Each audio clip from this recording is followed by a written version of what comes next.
Okay, could you say something in Ogi? Test of the test of the vocals, of the sound test. Yeah, exactly. Okay, could you say something in Ogi? Great. So we start with Tom Grimwood, then you, Mateusz, or Bob Tudor? It's all listening to me. I'd like to be last because no one knows what's going to happen in the first 5 minutes of the stream, so it wasn't a smart idea on my part to put myself first. It's the key to horror, is the unexpected. So maybe, Adam, you could start by introducing our guests and saying a bit about what we're going to talk about.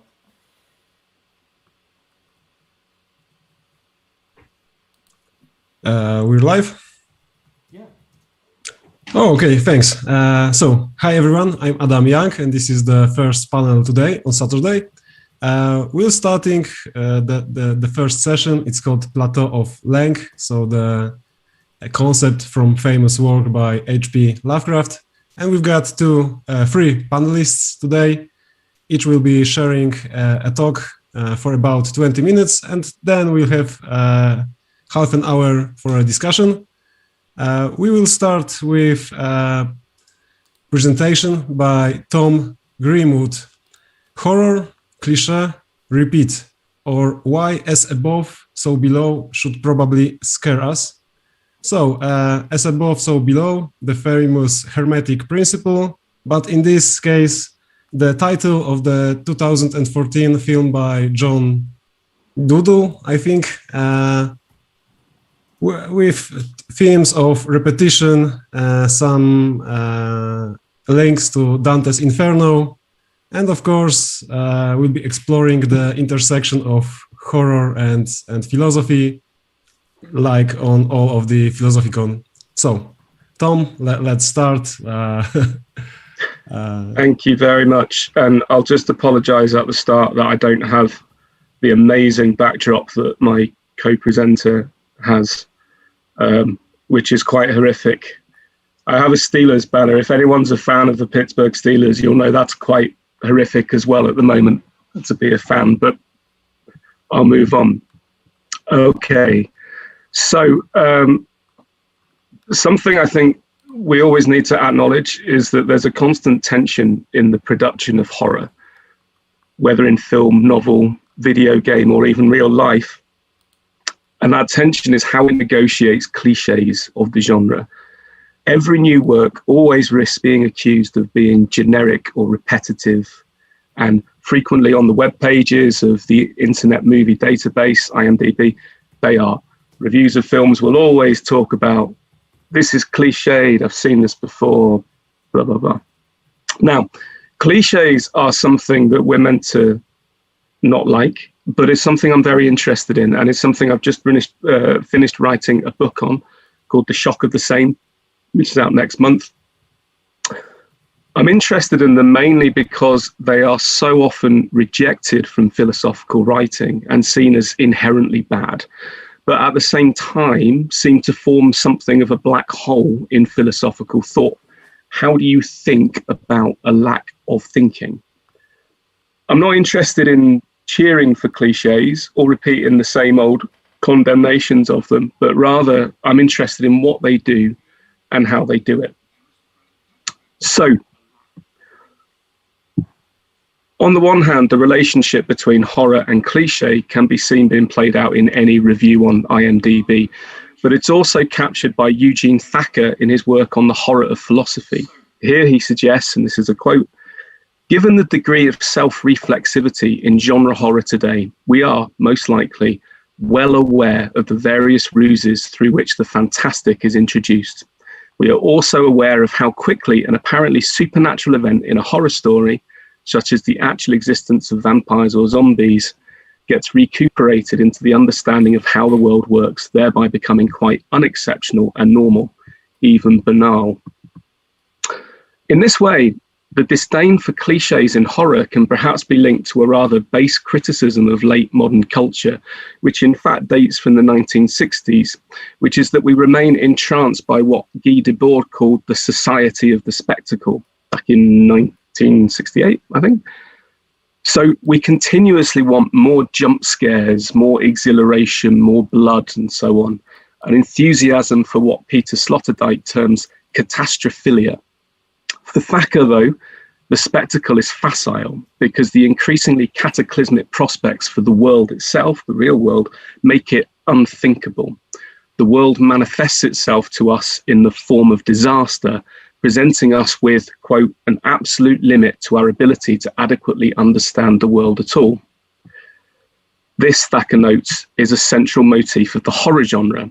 As such, Thacker looks to horror to inform philosophy, not as a philosophy of horror, but a horror of philosophy.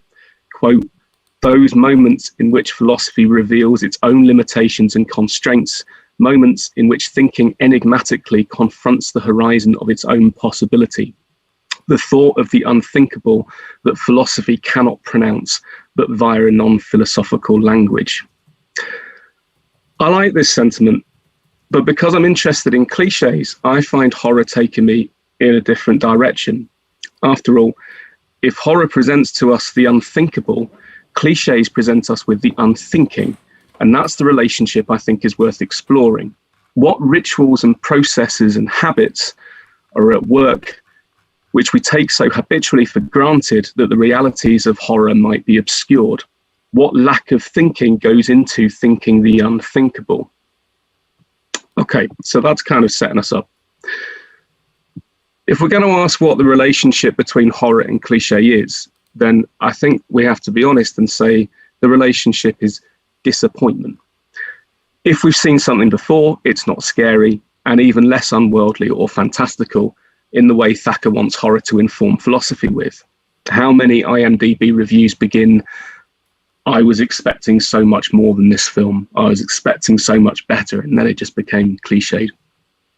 But for me, disappointment is interesting, mostly because it's something we really struggle to articulate in philosophy, even if it's there all the time. Why else think about the world philosophically unless there's something not right, some sense we could be doing something better?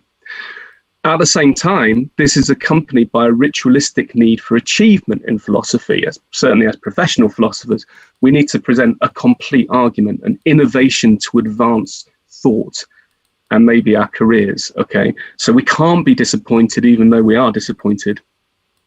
Indeed, later on in his work, Thacker suggests, quote, surely every philosopher feels deep down that if we could have figured it out by now, we would have done so long ago. All that has changed is that we publish more books, not better books. He continues, from a certain vantage point, the history of Western philosophy looks like a somewhat panicky, feverish attempt to cover up the suspicion that there may not be more. Every excited, anxious assertion of there's got to be more covers up a more disappointing, more morose, this is it. For me, though, this reflects something at the heart of most good philosophy, which is what the Greeks termed metanoia. Metanoia, which literally means afterthought, was originally a goddess figure of regret and repentance, disappointment, appearing in classical images standing behind the god of opportunity, who was called Kairos. So she stood behind the god of opportunity. Once the opportunity had gone past, she sort of looked at it and examined it. The goddess of opportunity past was melancholic, but also represented a change of mind and heart. In other words, a transformation of the way we think. Indeed, Boris Groys argues that a secular form of metanoia has traditionally driven the work of philosophy as, quote, a radical change of mind through which a subject rejects everything that connected this subject to the old, ordinary, limited life perspective and opens itself up to a new, universal, infinite perspective of philosophical evidence. So, if disappointment is actually at the heart of the philosophical enterprise, then what does it mean to pause between the threshold of horror and cliché? Not in order to sustain the horror, as Thacker argues we should, but rather sustain the cliché as a potential site of horror-inspired metanoia. This brings me on to the film I want to discuss, which Adam mentioned in his introduction, which is John I think it's Dowdall rather than Doodle, but I don't know. John Dowdall's 2014 film, As Above, So Below. I'm not sure if many people have seen this film. It's not a great film. It has a rating of 26% on Rotten Tomatoes, if that means anything. But it's interesting, okay? The plot revolves around a scholar following the work of her father, searching for the Philosopher's Stone, finding a code in Nicholas Flamel's grave and breaking into the Paris catacombs to discover the stone's whereabouts. The film is all shot on headcams, giving a found footage style. Entering the catacombs illegally with a group of spelunkers, the tunnel they enter through collapses, forcing the party to go downwards. They then find themselves in front of a blocked tunnel, which their guide is reluctant to enter because his friend went through there before and never came back. However, as they squeeze through a different tunnel, they find themselves back in front of the blocked threshold. Eventually, they go through the forbidden tunnel and find themselves in what transpires to be the 9 levels of hell, whereupon they are all punished for their past sins, some horrifically. They are only able to escape when the surviving team confess their sins and take a leap of faith into a dark abyss, which takes them to a manhole, which leads to the streets outside. So it's a reenactment of Dante's Inferno in many senses. What is noticeable about this film and why I like it is how the well-worn tropes of horror are presented at this amazing pace. The characters are all archetypes of the genre: the overly committed researcher, the love interest reluctantly dragged along, the wily guide with a story to tell from his past, and so on. Their encounters as they descend retell Dante's Inferno, with each level copying its ordering of sins. The film also borrows heavily from its predecessors. There are clear reprises of the Da Vinci Code and Indiana Jones. At one point, a tunnel collapses on one of the characters as they panic, which more or less directly copies a scene from the 2005 film, The Descent, which is a fantastic film. Once inside hell, the film even starts to repeat itself with inverted mirror rooms and reconstructions of past events from the film. Such is the rush of horror cliches in the film that at one point the heroes walk past a room with some kind of demonic cult going on, and they don't even seem to notice it, right? They just get, there's just so many of these tropes going on, they can't stop and take them all in. However, amid this rush of cliches, there are key points where the film notably hesitates. The first is the hesitation in accessing the catacombs themselves. And the catacombs are actually a key character for the atmosphere of the film. This was actually the first ever production to be allowed to film inside the Paris catacombs. In the film, they are difficult to enter, requiring them to break in while being chased by the police. The second hesitation is the way, once inside, the protagonists routinely hesitate before a threshold. Threshold, I'm hoping that I think in Polish it's prog. But anyway, a threshold of some kind, an entrance to a tunnel, a hole they have to jump down, the manhole cover they have to lift. Each time they pause, they are reluctant to pass through. And of course, this is to heighten the tension or horror of what might lie beyond.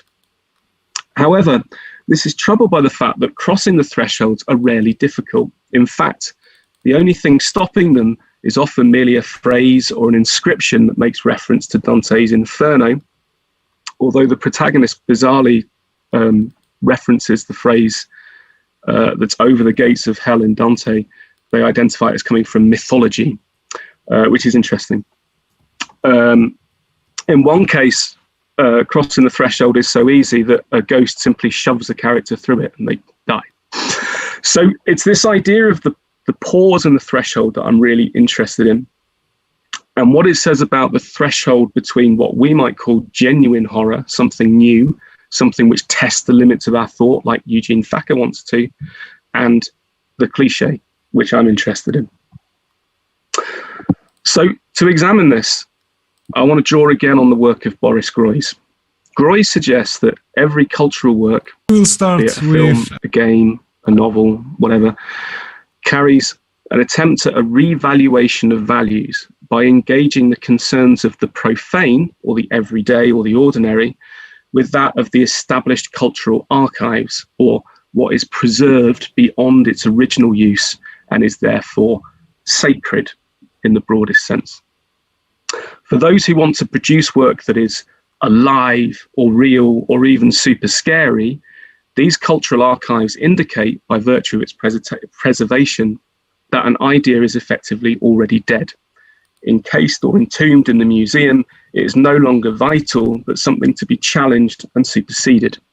Hence, the accusation that clichés are dying metaphors, as George Orwell once wrote.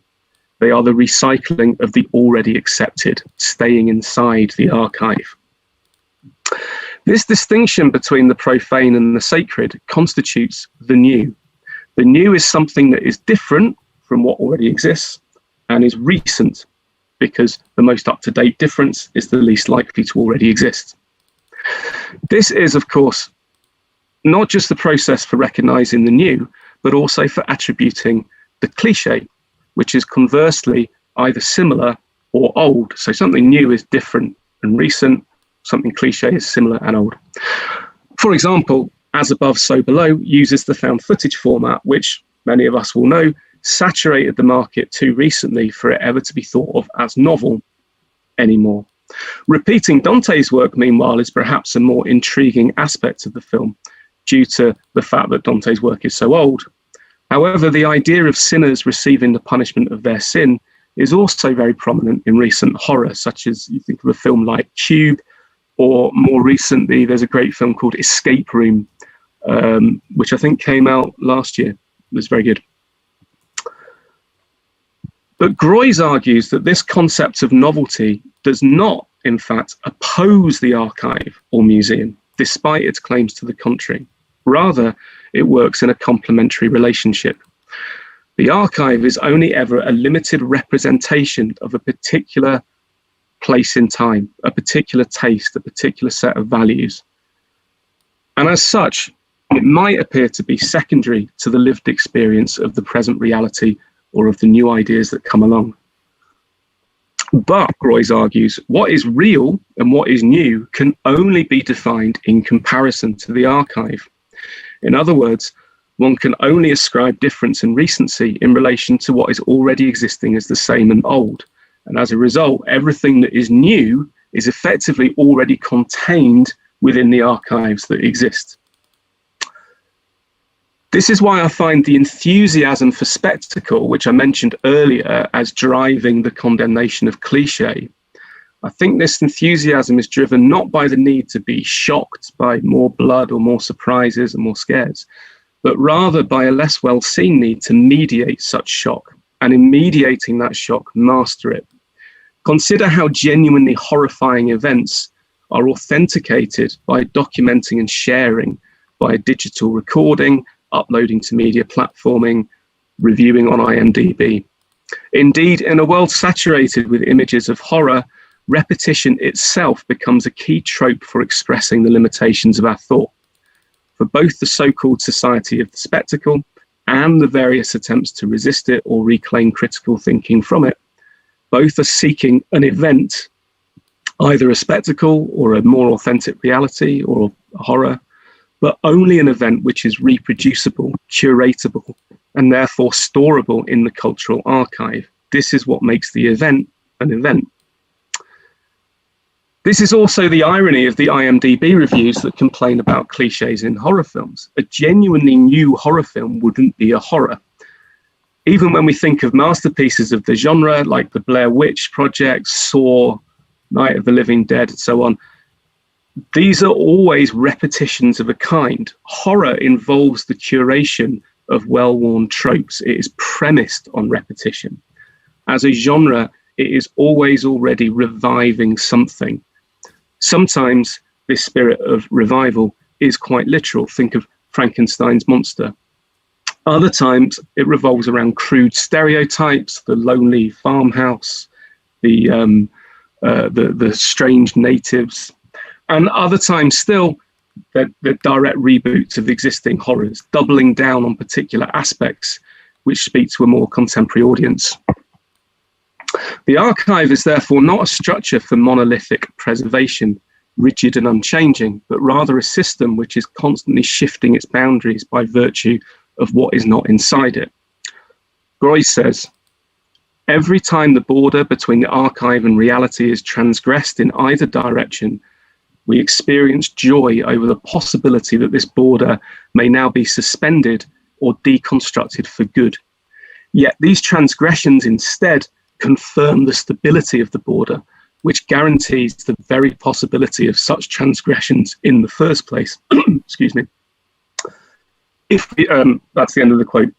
If we are looking for something new as something different, then we will always be reenacting the same logic, and we will never be finding something that is actually different.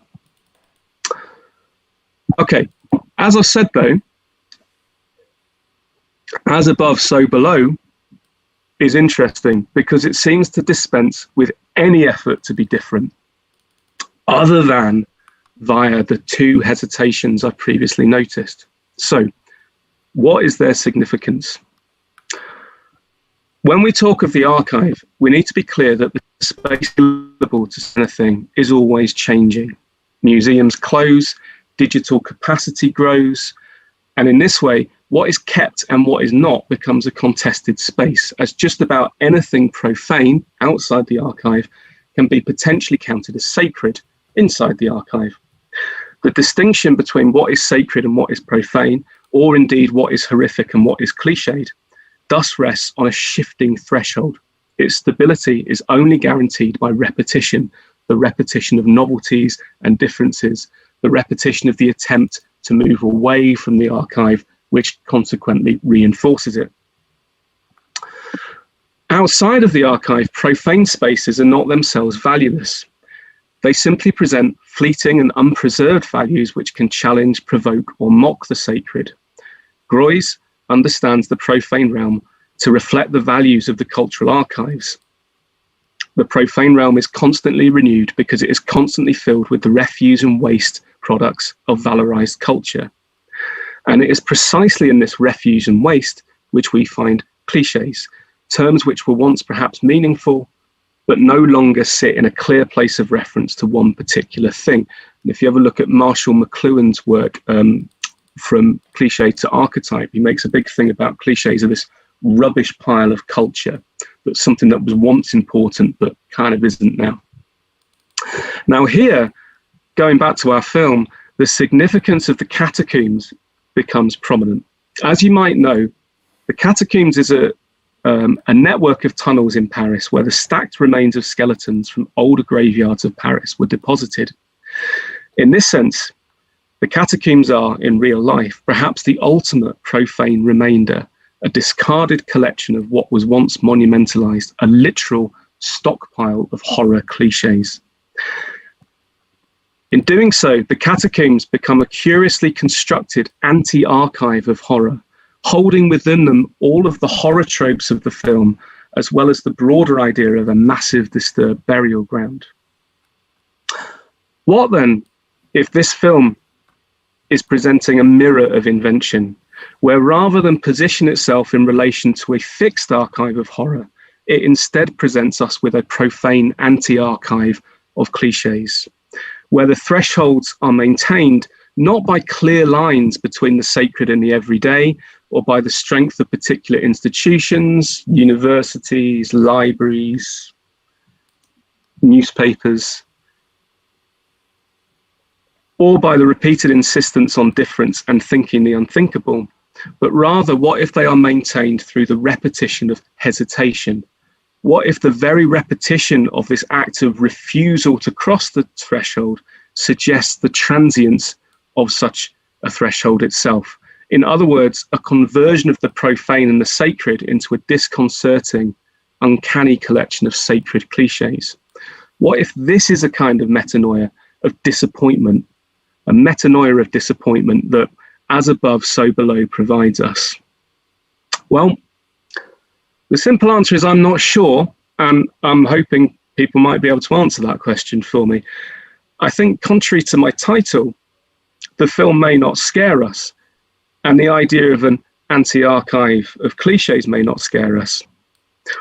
But perhaps it does open up a way of thinking about the disappointment of philosophy and what we can do with that, not in relation to monstrosities of difference and invention, but in relation to the mobility of horror, the everydayness of horror, and the intersection of horror and cliche within our everyday lives. Thank you very much. Right, thanks. Perhaps we could now say that all these technical difficulties were just disappointments that are at the heart of the modern philosophy. Okay, let's try something else. Pop Tudor, are you ready? Yes. So, brief introduction from me and we'll start, okay? So our next guest is Pop Tudor with the presentation about Campy Flesh and Blood, Gothic and Trash cinema. He'll be talking about the concept of camp, famously theorized by Susan Sontag in her book Notes on Camp, and the main focus of this presentation would be analyzing two films by Paul Morrissey, Flesh for Frankenstein and Blood for Dracula, both described by the author Pop Tudor as trash films. So let's jump right into it. So yeah, so I aim to describe how Gothic symbols are employed by camp and trash cinema and how they are signified. Firstly, I will try to underline important aspects that have been theorized and outlined by Susan Sontag in her essay Notes on Camp. And following this, I will try to apply those principles to the movies in question. So Flesh for Frankenstein and Blood for Dracula by Paul Morrissey. So as a definition, so camp is a sensibility. It is described as such, as its essence being the love of the unnatural and of exaggeration. It's an aesthetic style of sensibility that finds something appealing precisely because of its bad taste and ironic value.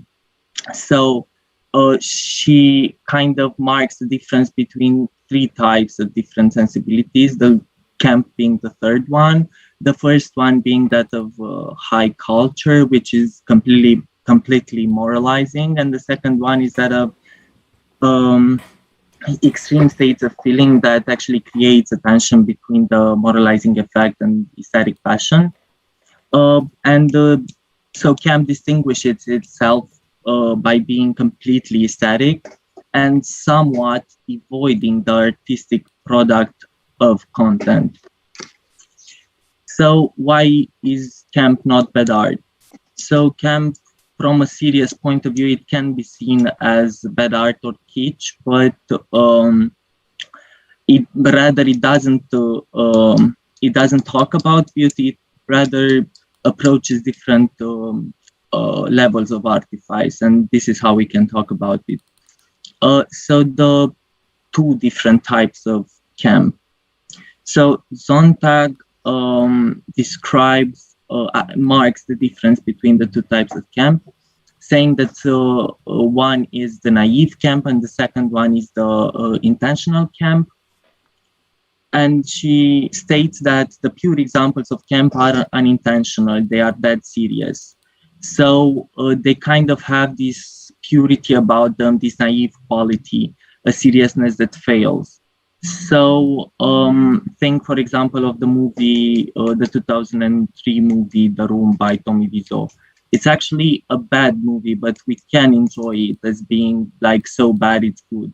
So thus it's making it like satisfying. But she states that not everything that is serious but fails can be described as camp. She says that it needs to be a mixture of the exaggerated, the passionate, and the naive. So something that its ambition, that in its ambition, it's like its grandeur is enough, but then it fails. And the second category is that of intentional camp, a camp that tries to be camp, which is pretty self-explanatory.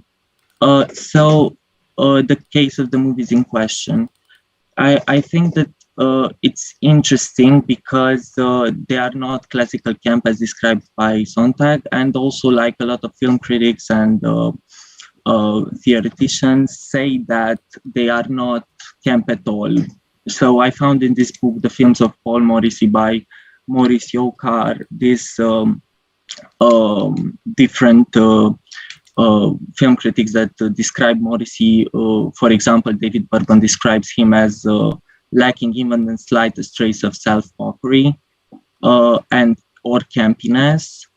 John Russell Taylor describes Morrissey's characters as never patronized, never made fun of, never presented as material for a quick camp giggle. And even the conclusion of this book says that describes Morrissey as a complete outcast, an odd man out with no camp in either sense, safe from his subversion. But I would say that there are two different methods of interpreting these movies. The first one, if we actually say that the movies are not camp, which is to say that we give into what the filmmaker Morrissey says about his productions, that they don't fail because they don't want to be serious, rather they want to be a comedy. But so we should treat it as such. And in this case, then we can try to dissect different parts of the movies, and then we see that they are not complete wholly camp. So, for example, a natural setting, and as Susan Sontag says, nothing in nature can be campy, or not so over the top objects, not embellished enough, apart from the cape that Count Dracula wears, which kind of resembles human hair, like it's made out of extensions of hair or something. But I would argue that then we can try to analyze the movies in a different way. And if we consider them to be kind of naive camp, unintentional camp, a seriousness that fails. And I would say that they are camp because of their ambition not only to be aesthetic, not merely comedic, not just for the enjoyment of the sake of artifice, but actually the satire, the irony, and the social-political commentaries about Marxism or social classes or misogyny and so on. The movie presents take themselves very seriously, but they fail to come across that way. And they fail to transmitting their intention. So what we see is a movie with moralizing intent, are movies with a moralizing intention of deconstructing different aesthetic principles, even the ones of camp. But what they succeed in doing is to be, after all, aesthetic movies. So the moralizing undertone in the background dissolving in front of the aesthetic nature of them. And basically, they convert the serious into the frivolous, as Sontag outlines to be one of the main characteristics of camp. So, in the case for Blood for Dracula, the level of artifice is conceptually shown from the beginning. So we see Udo Kier applying makeup, we see him dyeing his hair, so we basically see the actor transform into the vampire. The same case is for the character development. From the beginning till the end, they are every character is presented as, and I quote, a state of continual incandescence, as being one very intense thing, which Sontag describes this as being a way that camp characters are constructed. So they are almost shouting at us, like, I'm a vampire, I'm a mad scientist, I know the Marxist, and so on. So leaving us unable to penetrate this surface they present us. Here is when the lens of camp, which blocks out content, comes into discussion. So and now I will try to make a parallel with what she says about Art Nouveau. And she says that a complete analysis of this artistic movement would scarcely equate it with camp. But in this analysis, we should not ignore what actually allows us to experience something as camp. And we should as well accept the things that are camp in those movies. Yeah. And following this, the last part of my presentation, I am talking about how the symbols are resignified and how they are employed by the camp aesthetic. So the symbols are resignified precisely because they are devoid of context. So their use creates this sort of horror narrative. The movies present themselves as being about Frankenstein or Dracula, names that enter our head, and we kind of know what will happen in the movies. And we understand them as such. So like the mad scientist, the vampire. Yeah, as I said, we kind of have this image of what the movies are about, and the titles actually like front this. Flash for Frankenstein. Maybe the movie, it's gonna be about Dr. Frankenstein who wants Flash for his project of creating something, or Blood for Dracula. Dracula searches for blood, presumably the one of a virgin, because yeah, that's the plot. So the movie can actually be whatever it wants to be. We just see this kind of surface, and the symbols and how much they count in the story. Well, they can't count as long as they present us with the idea and the archetype as long as they represent an archetype of pop culture, and because of their repetitive use, they have lost their meaning. So those symbols are taken and used as they exist in pop culture without their original form being the one emphasized. Yeah, so this was it.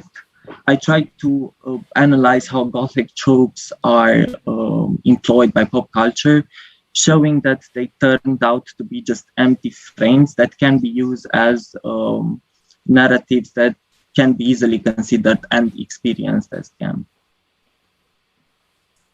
Great, thank you. Quite interesting. Okay, let's move to the last presentation.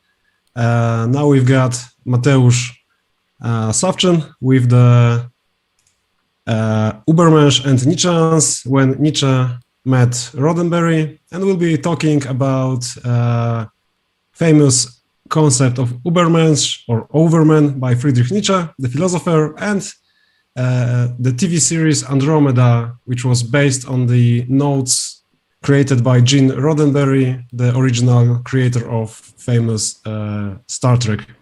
So Nietzscheans in serialized form, and the concept of Overman or Ubermensch.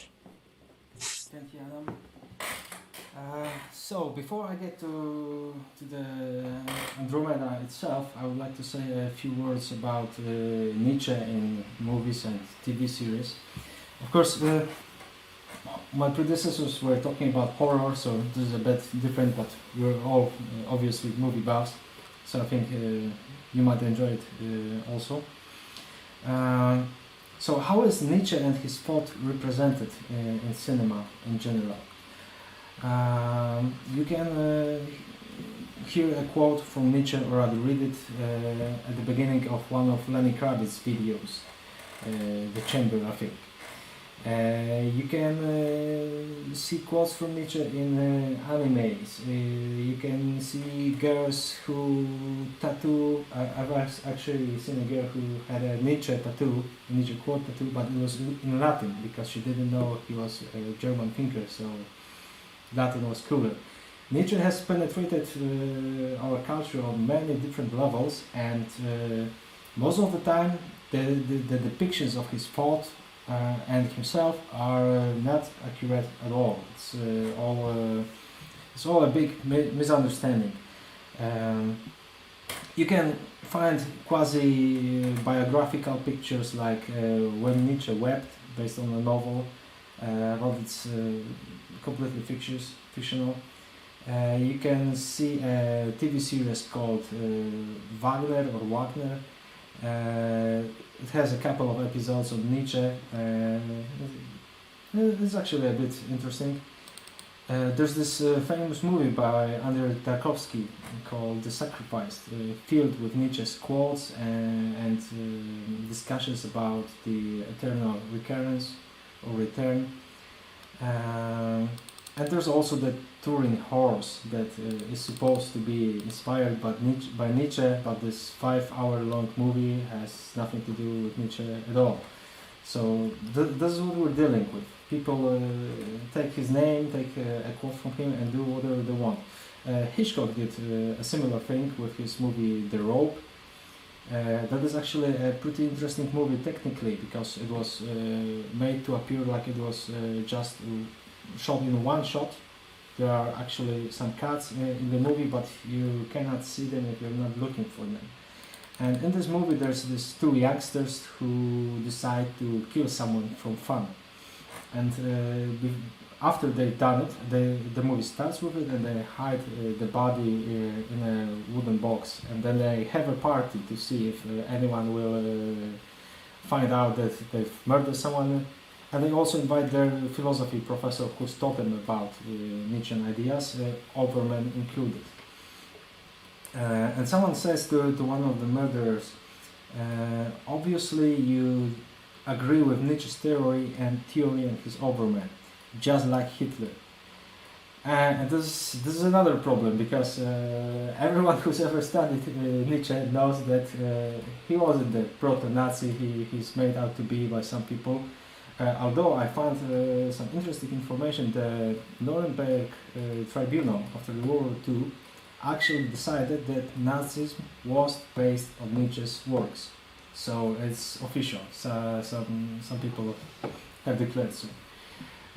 Of course, there's also the case of Nietzsche's sister and the will to power.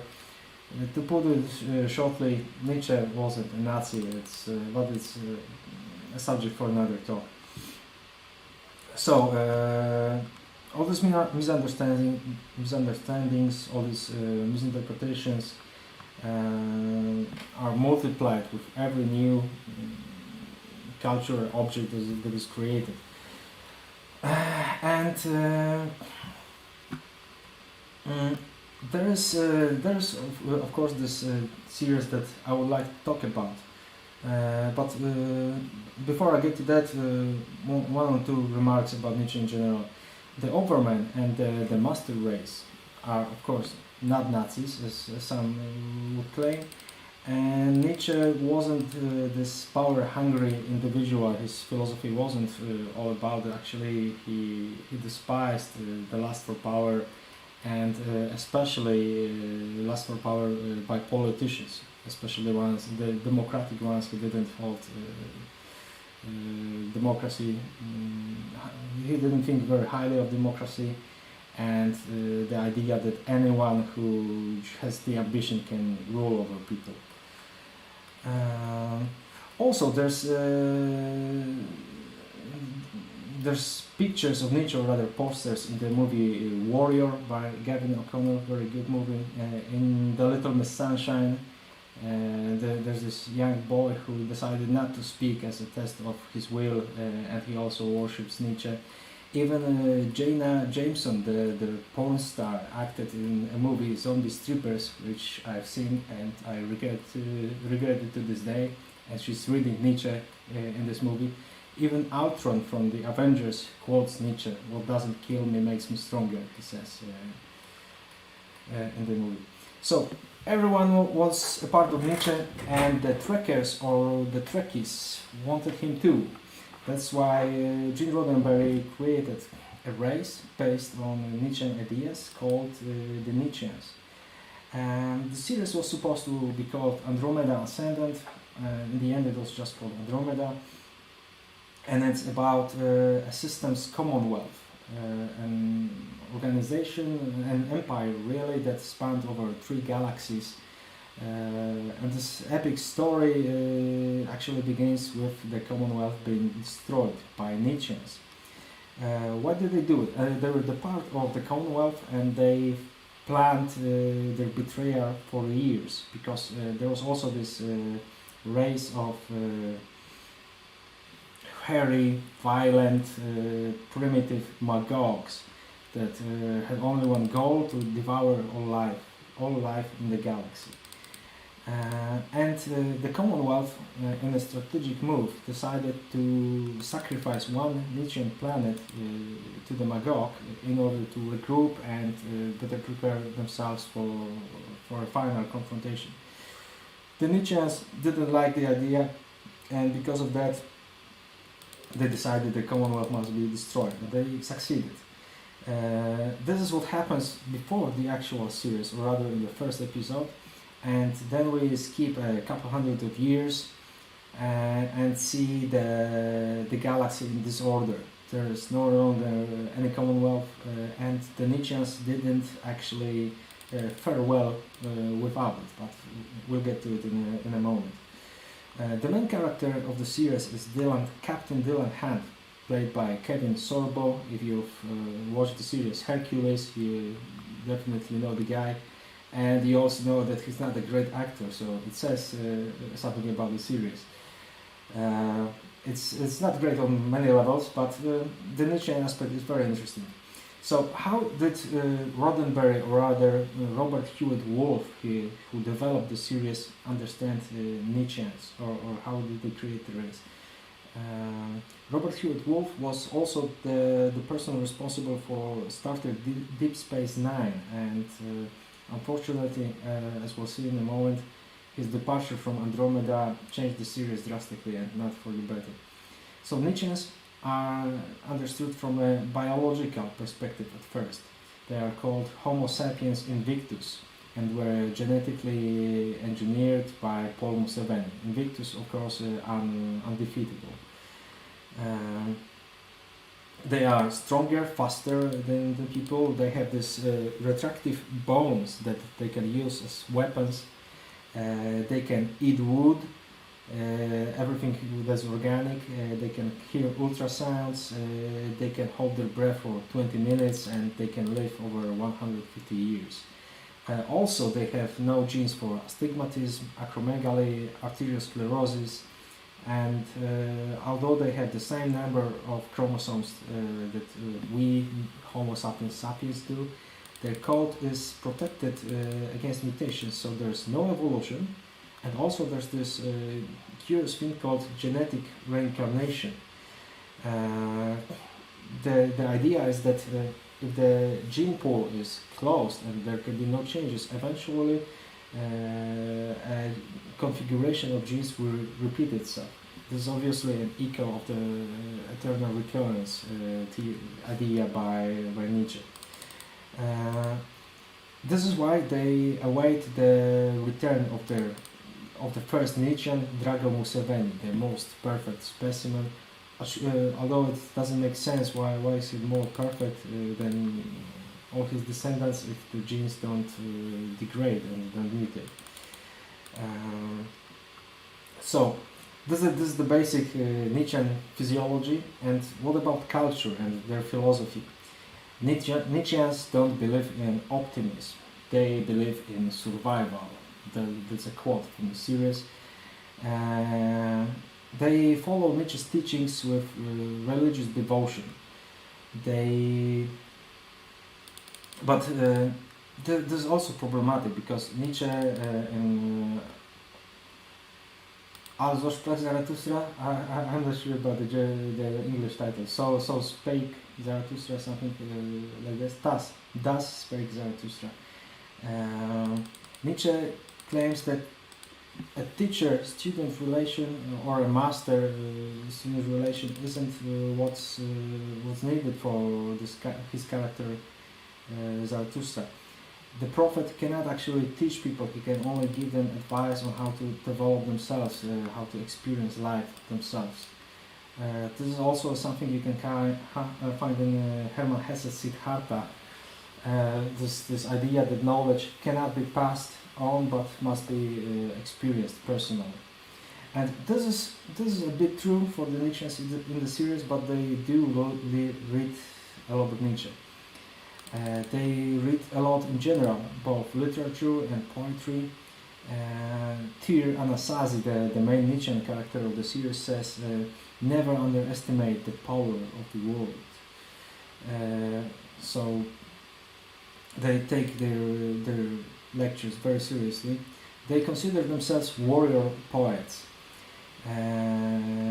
Survival and living to the fullest and trying to better themselves are the true things that they care about, except family, but we'll talk about family in a bit. So Nietzscheans are also very suspicious. They were the only ones to realize that the Magog were as dangerous as they turned out to be later. They never had any doubts that they would try to destroy everything and kill everyone, while the Commonwealth representatives were sure that they can be reasoned with. Nietzscheans like to live dangerously and to experience life to the full. Tyr is a mercenary, a warrior, an assassin, but he's also a painter and a poet, and he plays basketball very dirty, or fouls all the way. Nietzscheans consider everything that's beautiful dangerous. When Tyr looks at a black hole, of course he quotes Nietzsche and says that when you look into the abyss looks at you, and this idea that what is beautiful is dangerous is actually embodied by the Dragonia vine, a plant that was genetically engineered by Drago Museveni, the first Nietzschean himself. The Dragonia vine is so beautiful, it has such a beautiful scent that it lures its victims and then it just kills them. Also, Tyr mentions that he's never seen a devil with horns and tail, but the devil is also hidden under a pretty face. But what do they actually take from Nietzsche? Well, the problem with Nietzsche's philosophy is that his program isn't positive. It's not easy it is easy to see his critique of Christianity and nihilism, but what do you do after you've overcome these values?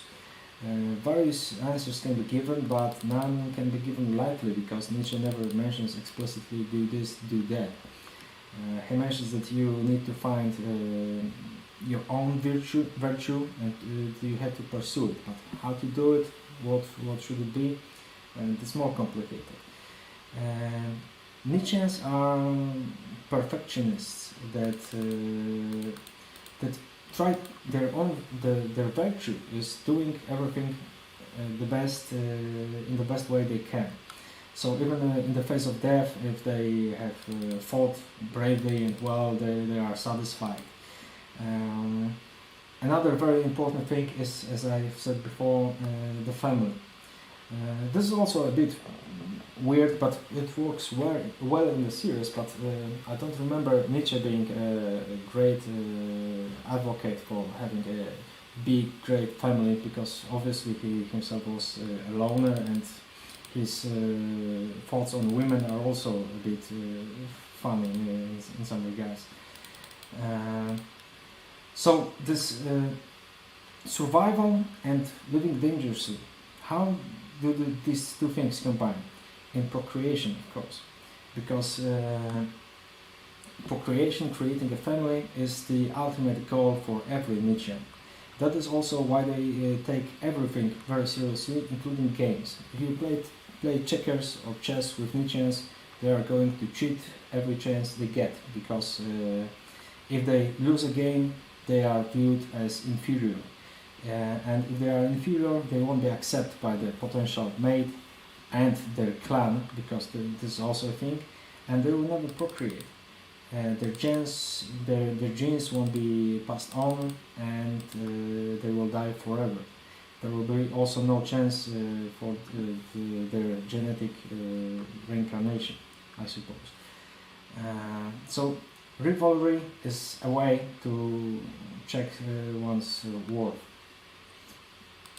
Being a husband and father is the highest honor for a Nietzschean male, and for the female being a mother. And what is also interesting, the mothers, the Nietzschean females, never leave their colonies. They always spend time with the children. As Nietzsche said, by the way, Nietzsche is called the great philosopher in the series. Man is only the means for a woman. The child is always the goal.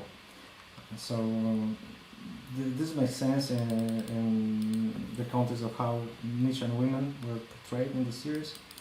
By the way, if a Nietzschean woman is infertile, she can reclaim her glory by fighting bravely. So she basically becomes like a man. Nietzscheans hate races that don't respect their young. They show mercy only to other fathers and husbands, and they respect another philosopher, Machiavelli, because Nietzscheans are always scheming, always strategic, and they basically have their sense of honor isn't what we were used to. Drago Museveni is an important figure for Nietzscheans. They have his mummified remains guarded somewhere, and they are necessary to be analyzed when a potential genetic reincarnation of Drago Museveni returns. But the thing is that after Robert Hewitt Wolf led the series, this genetic reincarnation idea was very badly handled. In the beginning, it was if someone was genetically reincarnated, they would have the same body, they would look the same, but they could have a different character. And when Drago Museveni was actually reincarnated in season 5 or 6, I'm not sure, he had dark skin, he was a little boy, and Drago Museveni was practically Aryan. He was this big, blonde, white guy.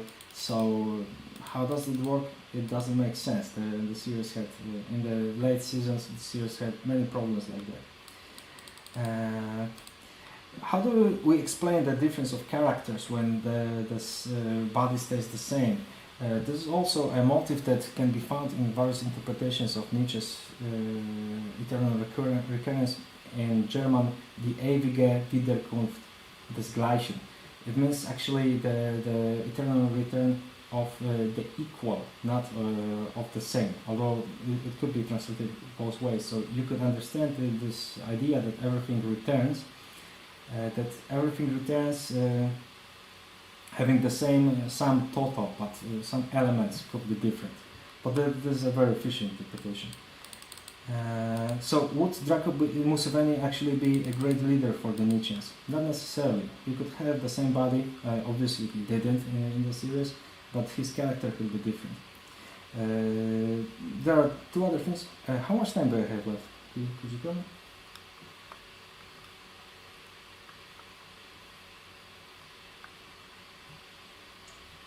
We are a bit early, so I guess you could talk for about 8 minutes.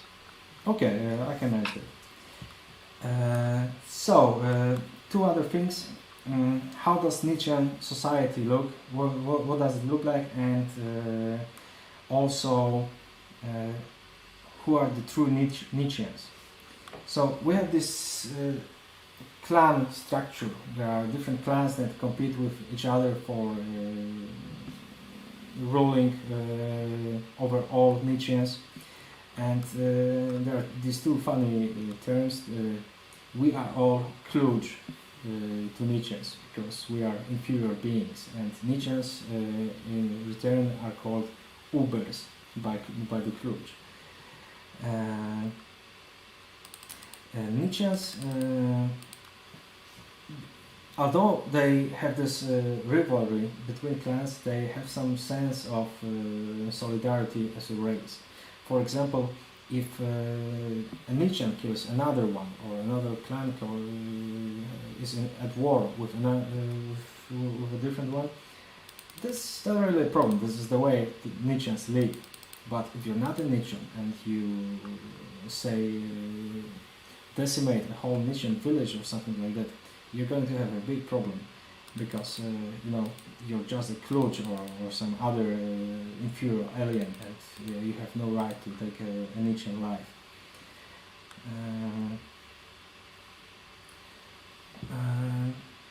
But in the end, when Tyr had a chance to risk his own life, he would probably have died and saved hundreds of thousands of Nietzscheans. He chose his own life instead. So in the end, Nietzscheans are very selfish. Although he did share a single tear when he heard from his captain. This was a very Nietzschean behavior, and he said it wasn't it?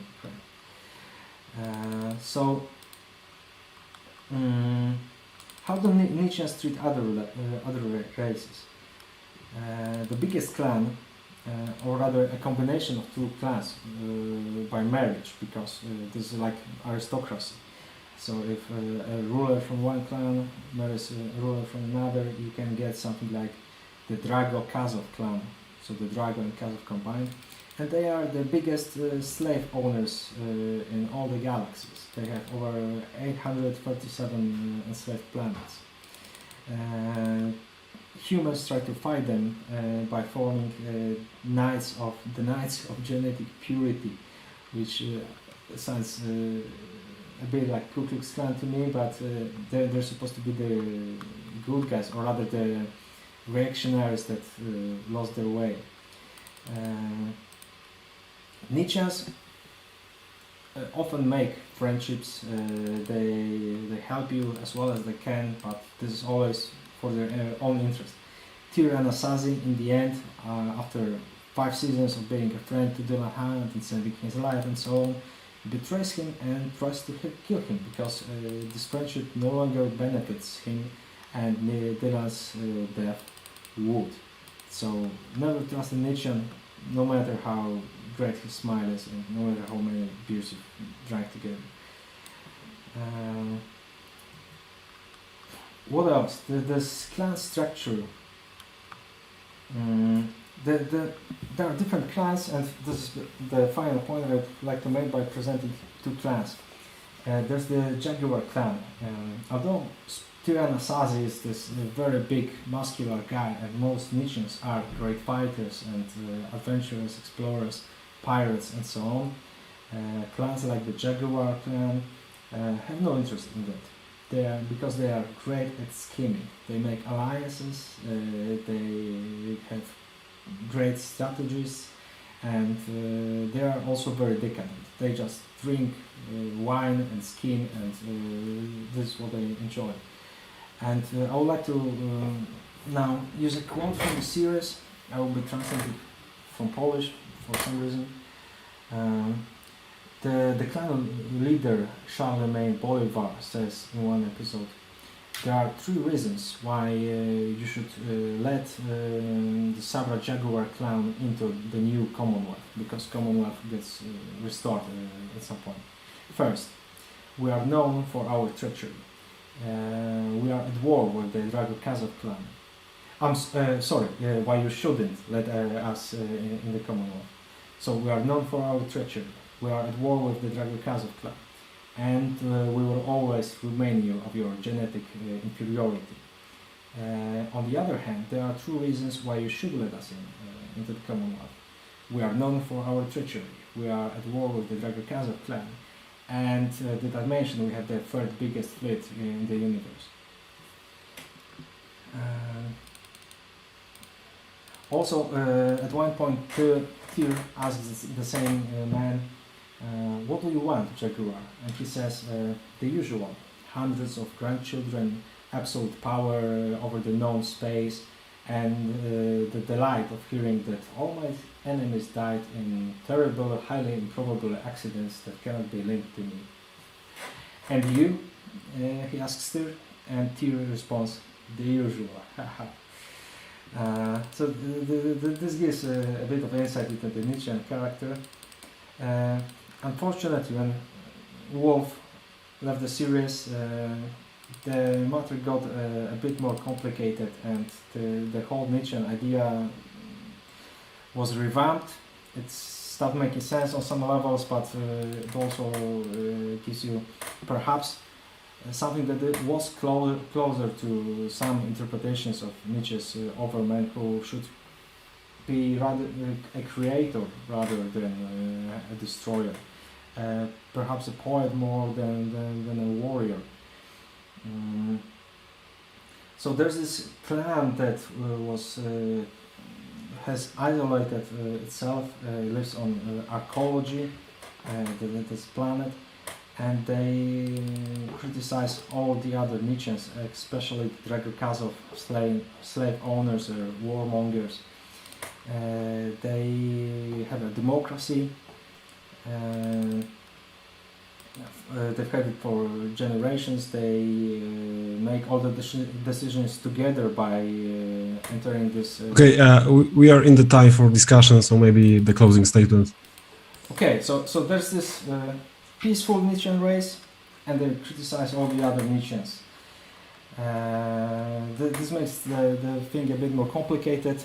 So even in Andromeda, we have, although it's a simple series, it gets as convoluted as Nietzsche's own ideas, and in the end, who is the true Nietzschean? I don't think you can say. Either he's a scheming assassin, or he's a true creator, a painter, architect, and so on, the very best of what humanity has ever aspired to be. Thank you. Great, thank you. We've got about 30 minutes for discussion, and a friendly reminder to all of our watchers on YouTube. You could ask questions in chat, and I will present them to our guests. So actually we've got one question already to all of the guests from Alexandru Adam. Hi, a question for all of you. Should we be afraid that in pop culture everything seems to turn into a cliché, from Gothic characters to famous philosophers, or should we enjoy it aesthetically?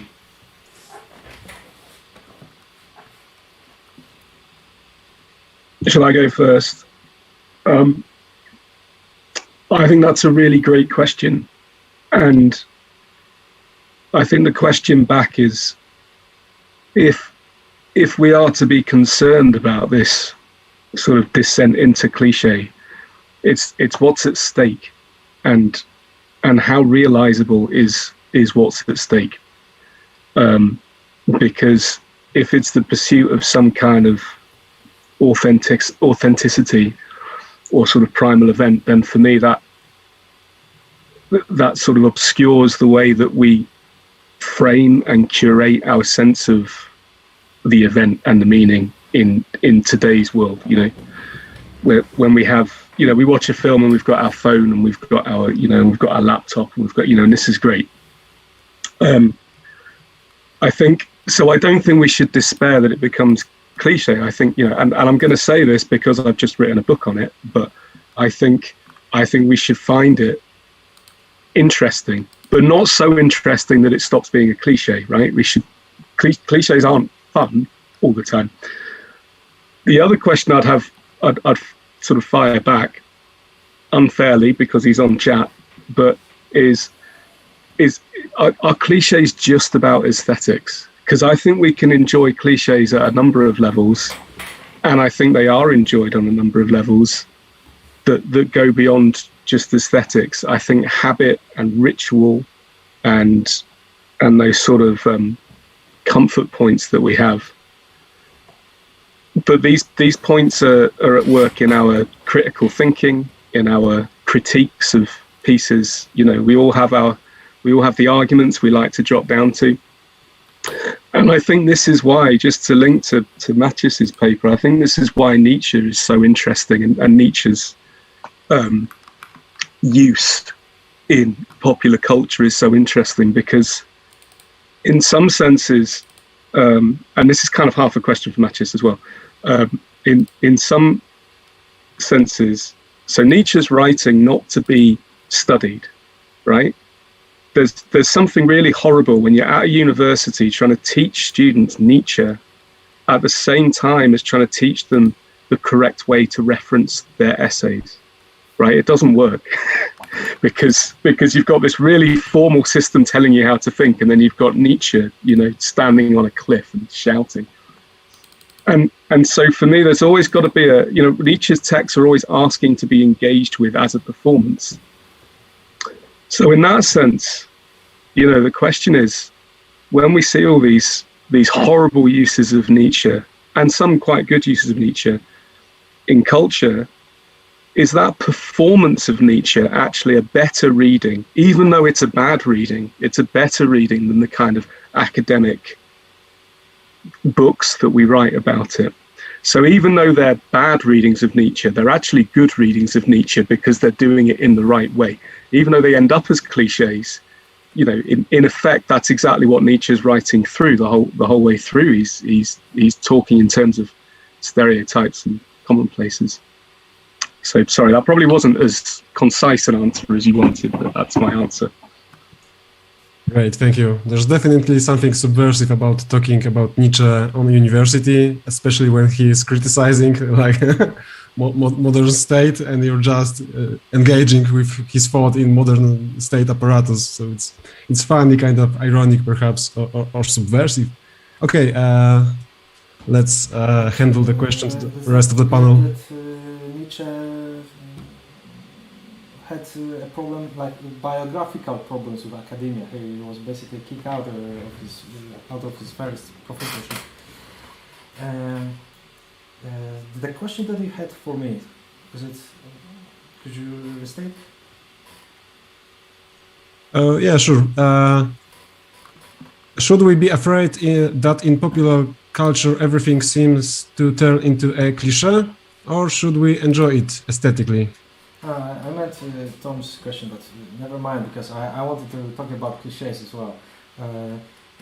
Before I get to this question,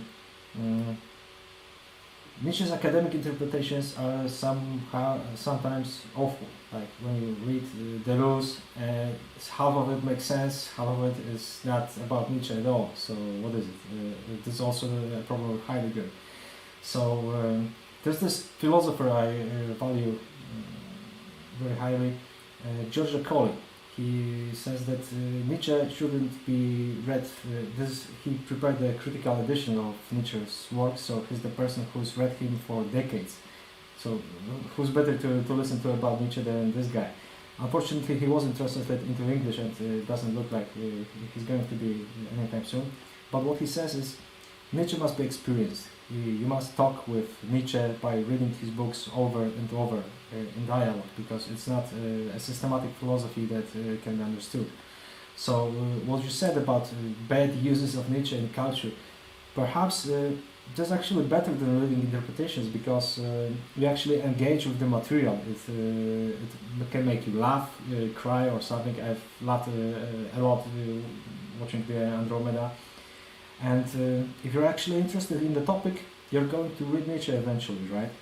So maybe these cliches, stereotypes, Nietzsche being present in culture is also something valuable.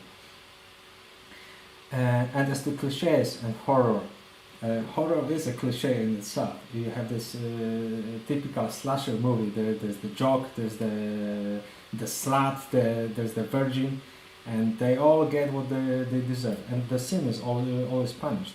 It's a pop culture or a cliche in general. So I think we do enjoy the cliches, and actually the constructing cliches, it sometimes makes me angry about okay, I'll just give you an example. There's this new horror cinema like the Witch or the Witch, the Hereditary, Midsummer. These are all called horror movies, but they all deconstruct these cliches, and there are just horror elements to them. So are they really horror? Because without the cliches, without the form, as you said, can we say that it's the same thing, or is it a new thing?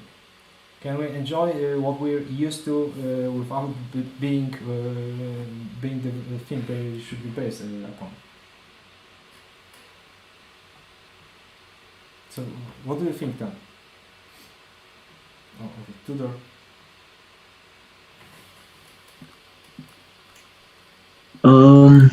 Yeah, like I guess when thinking about the horror, we can think about like the aesthetic of it or like the feeling it can provide.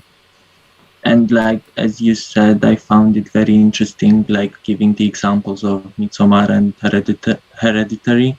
And I was thinking about like It Follows as well, because actually it kind of creates this kind of tension because nothing happens and we just know like this is like some sort of a creature that exists. We don't actually know the variables in which this creature like exists, but we just have this kind of feeling of terror and something.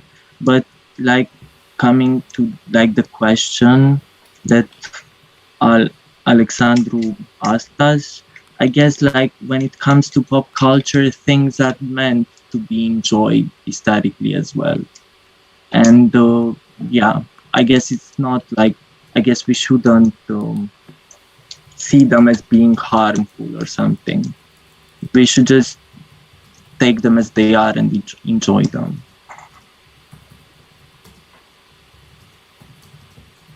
Okay, great, thank you.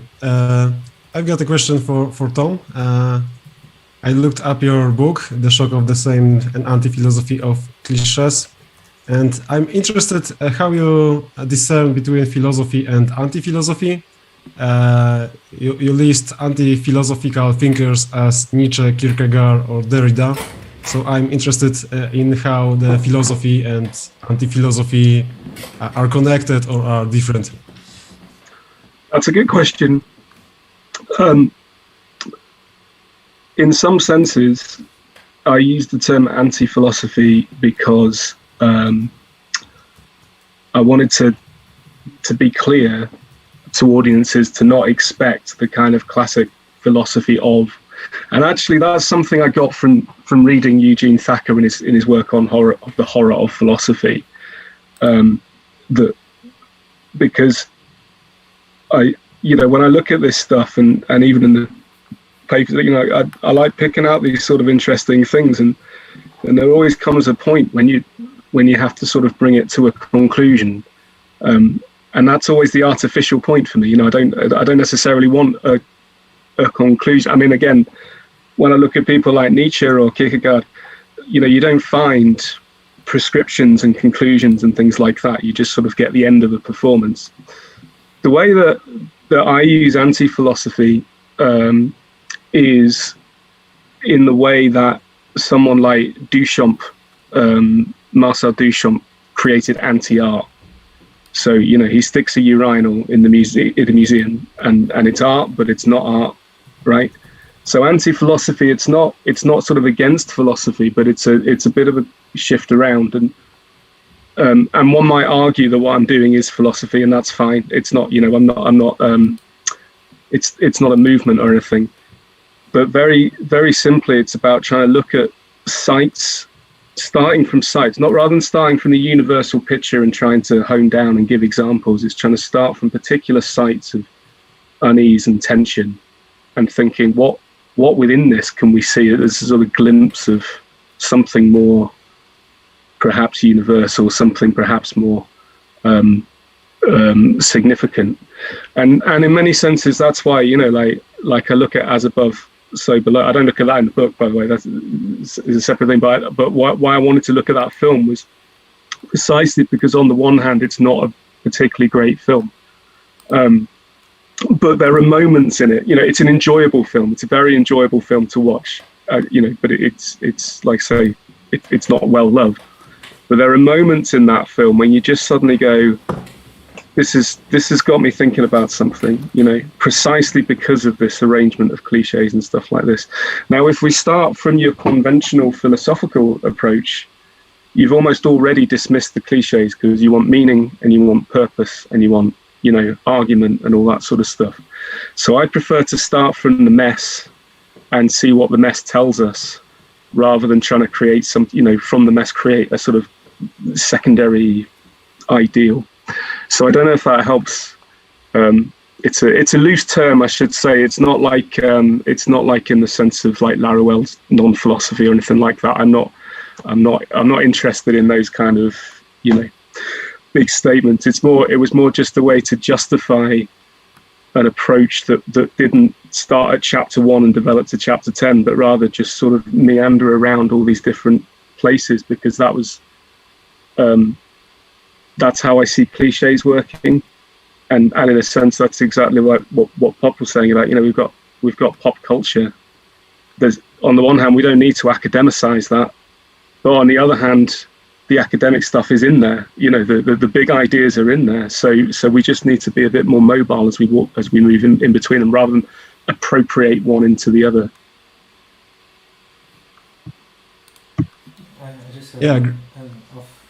Off remark. I've seen the movie, and what struck me was the main character is basically Lara Croft. There's no difference at all. And then when the movie progresses, actually I find the ending a bit disappointing. But this is staying true to the idea of the cliche, because when you think there's going to be something unexpected in the movie, finally, no, it still follows the same pattern. It's cliche after cliche. And actually, I was thinking about this movie a lot. For such a bad movie, it's actually very surprising how it can occupy your thoughts. And I came to the conclusion that I enjoyed most of the movie, although every single element was so bad. It was so how is it even possible? It's a masterpiece in this regard. I think there's also a wonderful bit at the end when they escape, and they've been through hell. They've confronted these horrific things they've done in the past. They've lost, not to give spoilers, but a lot of them have died. And they just kind of go out in the street and sort of go and sort of walk off. Like what? And it's almost like the whole film says it's insignificant. It's like it's an entire cliche in action. And there's just something about it. It almost ends like a different film when they're just like, well, there we go, on to the next one. So yeah, but I think there's a way, and this in a sense relates to what Pop was talking about in that sort of intentional camp. I don't think any of it is intentional. I think if it was intentional, it would be hammed up a lot more, and it wouldn't work in the same way. I think it has to take itself absolutely seriously to work in that way. Because if it tried to ham it up, it would just be a terrible film, and possibly not a very funny one. So yeah.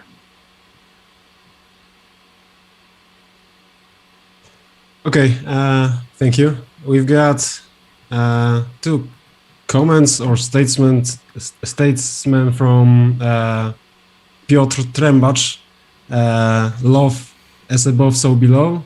And earlier, Nietzsche's philosophy is very shallow in horror. It ends up with a bad overman and rejection of moral principles, which eventually leads to murder as the final stage of initiation. Probably. It's not really a question, but perhaps someone would like to comment on this. Well, this is basically what happens in The Rope by Alfred Hitchcock. They think themselves to be superior to everyone else, so in order to truly test if they're overmen, which of course they aren't, because the idea is a bit more complicated than that. So the true test is, will they feel remorse after killing anyone someone who was inferior? Will they get caught? Can they live above society? There's this cliché, and it has some merit actually, because Nietzsche does postulate that in order to, of course, the Ubermensch is an idea that is unachievable. It's something, it's ideal, and in order to strive to become something like an Ubermensch, you must reject the values of society. So you must be disruptive to society in a way. You cannot follow the same patterns, and for that, as Nietzsche mentions in Decay Knowledge, society always tries to destroy the individual, because they are the disruptors, and although they may act, because they act for their own benefit, and they can become a more perfect human being and so on, but they also act against society. Being selfish in this way is always not necessarily bad for the others because of taking advantage of them, but because showing them that the society is just an artificial structure that doesn't need to exist at all. Everyone could live their own way. So actually it's the danger of knowledge spreading, of the knowledge that you can create your own values. And let's be honest, cinema most of the time isn't equipped to handle such themes, especially not thriller movies meant to make a lot of money. So yeah, this cliché is. I think there's something really interesting. Oh, sorry, Mateusz. Go on. I just wanted to mention the violence. There's always violence connected with Nietzsche when he's depicted. This is a given. And Nietzsche is about creation, in the way I understand it, not destruction.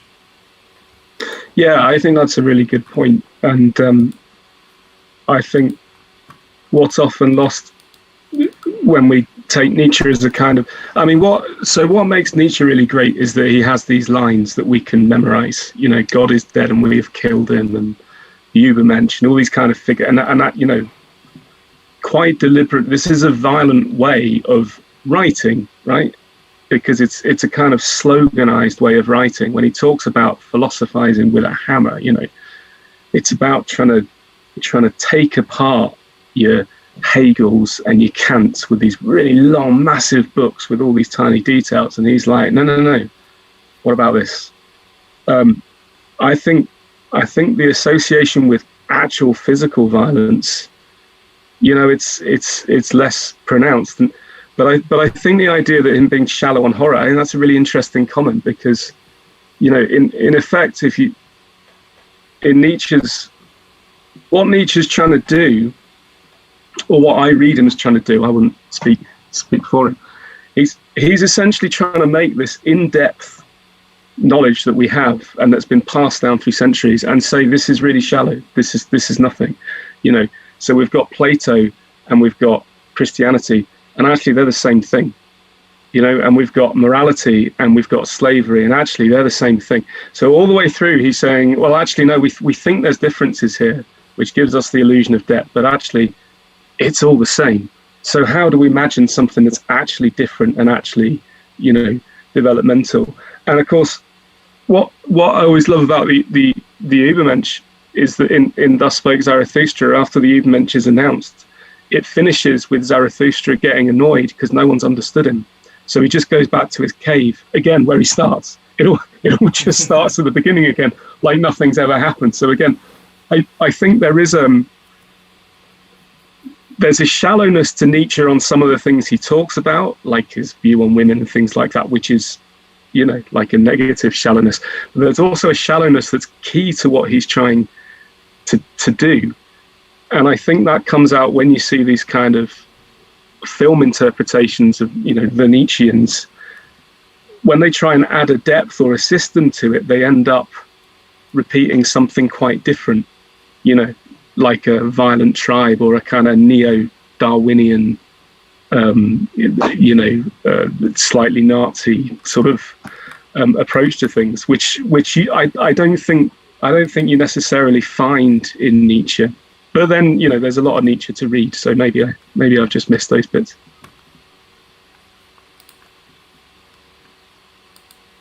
Yeah, actually, lately I've heard the term Darwinian being connected with Nietzsche a lot, and I was a bit surprised by it, because where does he mention this striving for survival and survival of the fittest? Even if it does, it's not the main idea. It's all about bettering yourself, not bettering of the species. Actually, there is in the gay knowledge there is something that he said disease can be good and healthy, because Nietzsche likes to play with these opposites. So disease and disease individual might actually be for the benefit of the species, because if an individual is degenerate and tries to change the status quo, he can change it for the better. But I don't see a Darwinian meaning in any of this. Okay, we've got two more comments. First one is from Józefina Jagielska. I have heard somewhere that movies are easier to take when they are somehow self-aware. Include inside jokes, for example. Okay, and another, I read both, maybe then we'll comment. And another comment from Piotr Trembacz. Does horror use making things shallow at all to create action and build interesting scenarios? Cliché. Okay, let's unpack the first one with the self-awareness of movies, perhaps breaking the fourth wall, which makes them presumably easier to digest. I think the self-awareness in movies is it's linked to a lot of it's linked to, I think, to I mean, for one thing, it's, you know, the first time you see a self-aware movie, it's funny, and then the 18th time you see it, it's really irritating. It's like just try and be, you know, a proper film. But I think where you see a lot of self-awareness is in something that has absolutely taken over horror movies, which is the reboot, you know, the remake, which have to be self-aware because they're starting from a position where they know it's not a new film.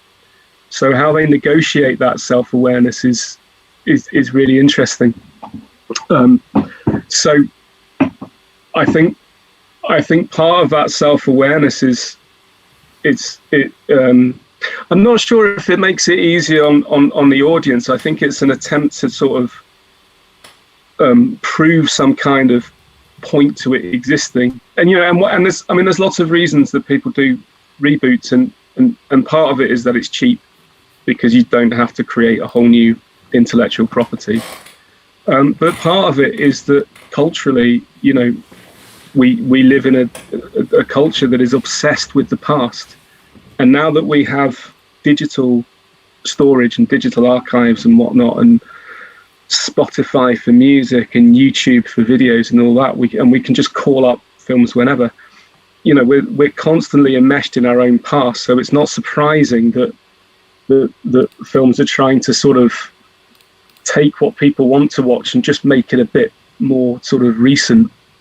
But yeah, so I don't know if it makes it easier to watch, but I think it's a really interesting aspect to focus on in films. I think there's a lot of different strategies for self-awareness that films use.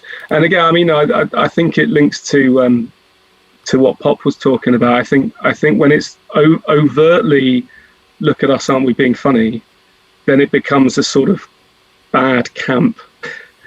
But there are other ways that self-awareness can take place. I don't know if anyone else wants to come in on that. I was thinking, like, when a film is self-aware, actually it can be interpreted as more enjoyable, because, like, when someone someone looks at a movie, they think usually like, okay, this means something, like this stuff means something. But when a film is self-aware of itself, and then it makes like a lot of a little like inside jokes or whatever, then it gives like the spectator some sort of I don't know, maybe like a feeling of intelligence, I would say. And then you say, yeah, well, yeah, I got it, I got that. So it makes it more enjoyable and kind of like easier to connect the different dots in your process of interpreting it. And also, yeah, I guess that's what I wanted to say. I don't know if I wanted to say something else because I forgot. I But would yeah. I would just add on that note. I think the best performance of self-awareness most recently. I don't know if people saw the TV series of Westworld a few years ago. And it's not quite horror, but because it played with self-awareness for those who had seen the original film by doing things like starting with recreating kind of the start of the park with someone going and visiting the park, focusing on the hands. Because in the original film, they couldn't do the hands properly, and this is how you told the androids apart from the humans. So they'd be focusing on the hands, but of course all the hands are perfect. So there's all this kind of knockback to the original film, only at the end to completely knock it all down and say, none of that's right. The person you thought was a guest is actually an android, and the person with great hands is actually an android, and all that sort of stuff. And I thought that was really great. Unfortunately, it all went off a bit when they made a second series, but I think that kind of self-awareness is hugely interesting and added to the suspense and the the shock and awe of it. Okay, I think we've reached. Sure. The last series was the worst. I think it's gonna be even worse in series 4, Westworld. But the thing I wanted to say, the best use of self-awareness I've ever seen in a movie was in a movie that wasn't self-aware at first, and this was just this one motive. If you've seen the Funny Games, you might know what I'm talking about. The rewind scene. There's only this one self-aware scene, but it destroys the whole narrative. It changed what the whole movie is about. It was genius. That's all. Okay, great. Very interesting discussion. We've reached the end of the of our session.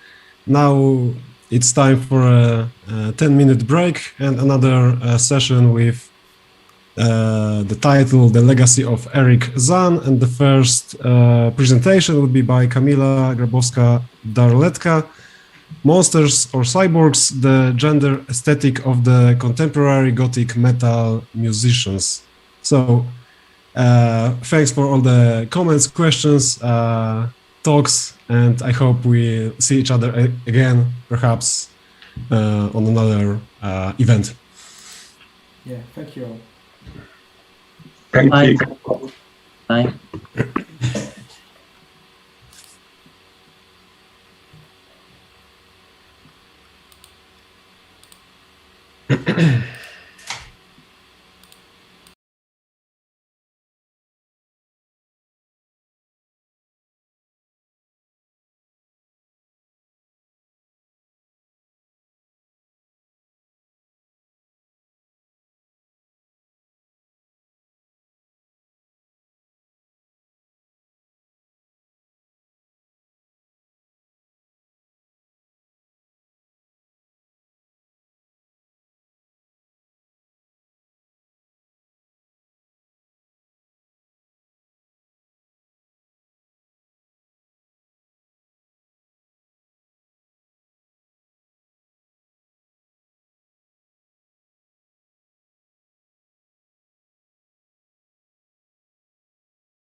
We're online.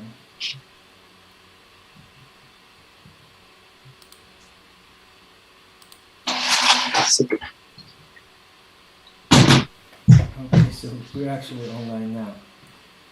Online now. Okay, so Online. can we Okay. start now? Yeah. Yeah. Okay. Good afternoon. This section of PhilosophyCon. My name is Jakub Gomułka, and I'm going to chair this section. And the section name is the Legacy of Erich Zann. And we have two speakers this section. The first one is Kamila Grabowska-Derlatka from Jagiellonian University. She is a cultural researcher and specializes in Gothic culture. Goth culture, or Gothic, right? Love subculture, Gothic culture. It's both. And she will present a paper titled "Monsters or Cyborgs: The Gender Aesthetics of the Contemporary Gothic Metal Musicians." And the floor is yours. Okay, thank you, Jakub. I'm going to share the screen. I hope Yeah, it's going. Yeah. It's going. Okay, so good afternoon, everyone. My name is Kamila Grabowska-Derlatka. I'm from Jagiellonian University and the International Gothic Association, and I'm going to talk about the aesthetic of gender of the contemporary Gothic metal musicians. And my study I want to present was a comparative study in Europe and East Asia. So first, I would like to acknowledge that when we think about musicians, especially Gothic, not especially Gothic musicians, but actually all of the musicians, the well-known musicians, we don't see only the music makers or the performers. We see some icons, we see idols, and we see the trendsetters. And that's why I wanted to, at first I wanted to research this field, because I think when the person that is a musician sets some standards and trends, it inspires the whole culture or subculture to behave and dress in a certain way. And we see that's why I wanted to talk about. And that's why this musician and my study, these musicians and my study, I just made field about because a year I think ago or a year and a half ago. Starting with the words of Trevor Holmes, he says that goth is a gender perversion and indeed a pedagogy of gender transgression.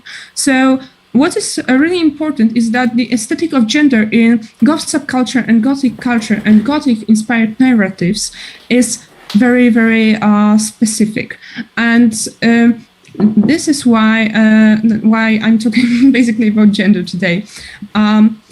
The whole debate started with Donna Haraway, who didn't research Gothic, but she researched gender, and she also researched a bit androgyny, a bit. And in her famous Cyborg manifesto from 1980s, she wrote that cyborg is a creature of a post-gender world. And she says that it's a complete, fulfilled creature. It's something that is happy by itself. It's just complete and doesn't need to be complete, fulfilled, and doesn't need to be completed by anything from the outside world, anything or anyone. She compared it to the Frankenstein's monster because she said that while the cyborg does not expect its father to save it through the restoration of the garden and the fabrication of a heterosexual mate, the Frankenstein's monster needs it to be completed because it's a patchwork creature that is not perfect, while the cyborg is perfect, happy and fulfilled. The Frankenstein's monster is always searching, always on the road to accomplish something more, and needs to be fulfilled by a mate.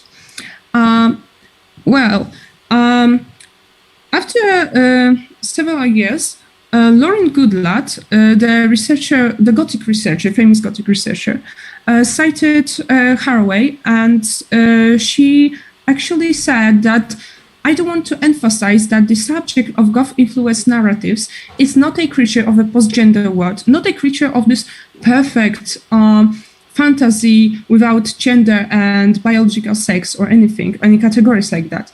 She says that the subject of a Goth-influenced narratives and Gothic culture is rather precisely like the Frankenstein's monster.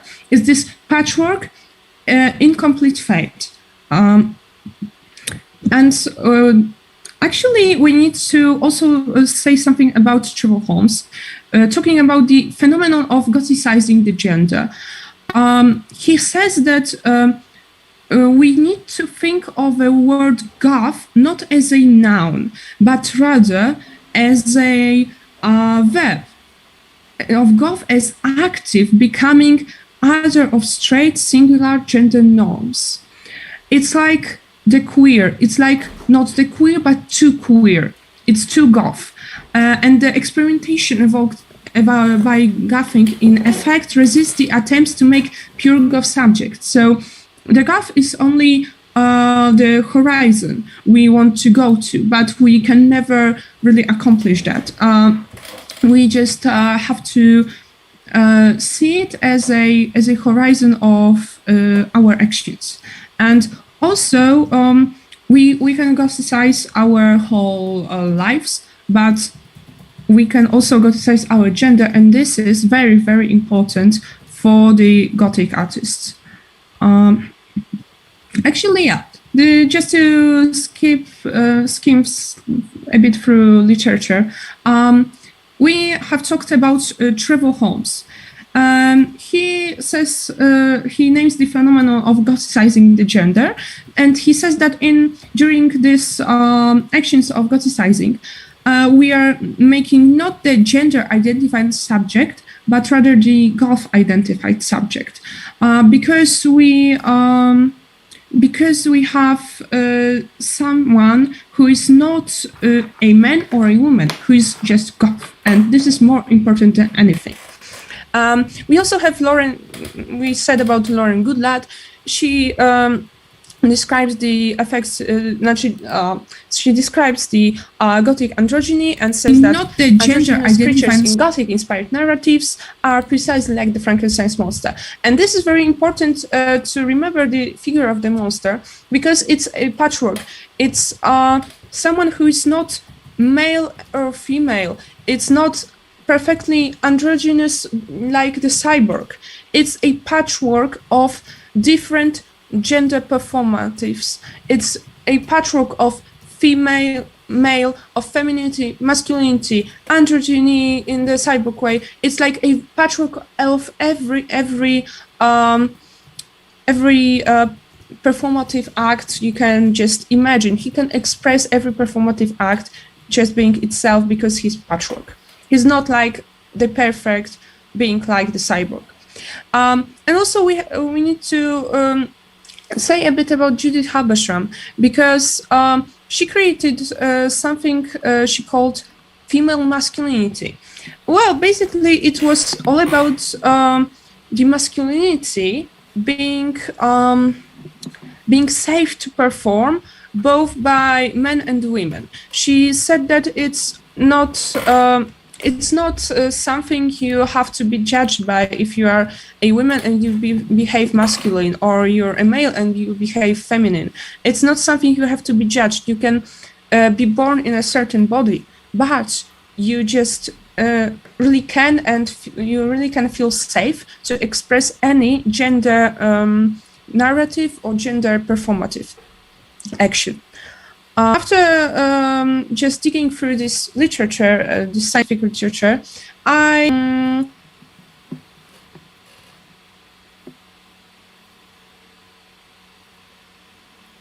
of course, the Frankenstein's monster model.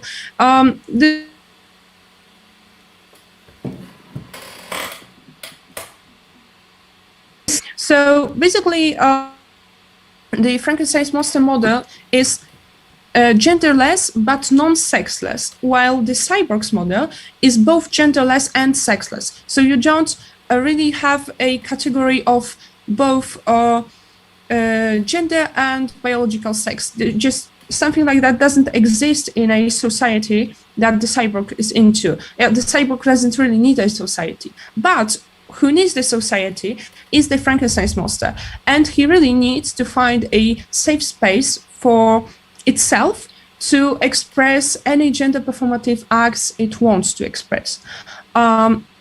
So it's non-sexless and genderless, but there are also gender cultural characterized performative acts and elements such as feminine and masculine, as I told before, like Judith Halberstram wrote about. While the Cyborgs model has none of that, because there is no any just category of gender performative acts, gender and biological sex or anything. And the Frankenstein's monster model is something that builds this safe ground for everyone to express femininity, masculinity, and other gender performative acts, regardless of their biology. While there's nothing like that in the Cyborgs model. And also, the Frankenstein's model has something that is called gothicizing or queering the gender. So those acts can undergo, while in the Cyborgs model and Guy Robin's model, there are no acts like gothicizing or queering the gender, because there is basically like no gender.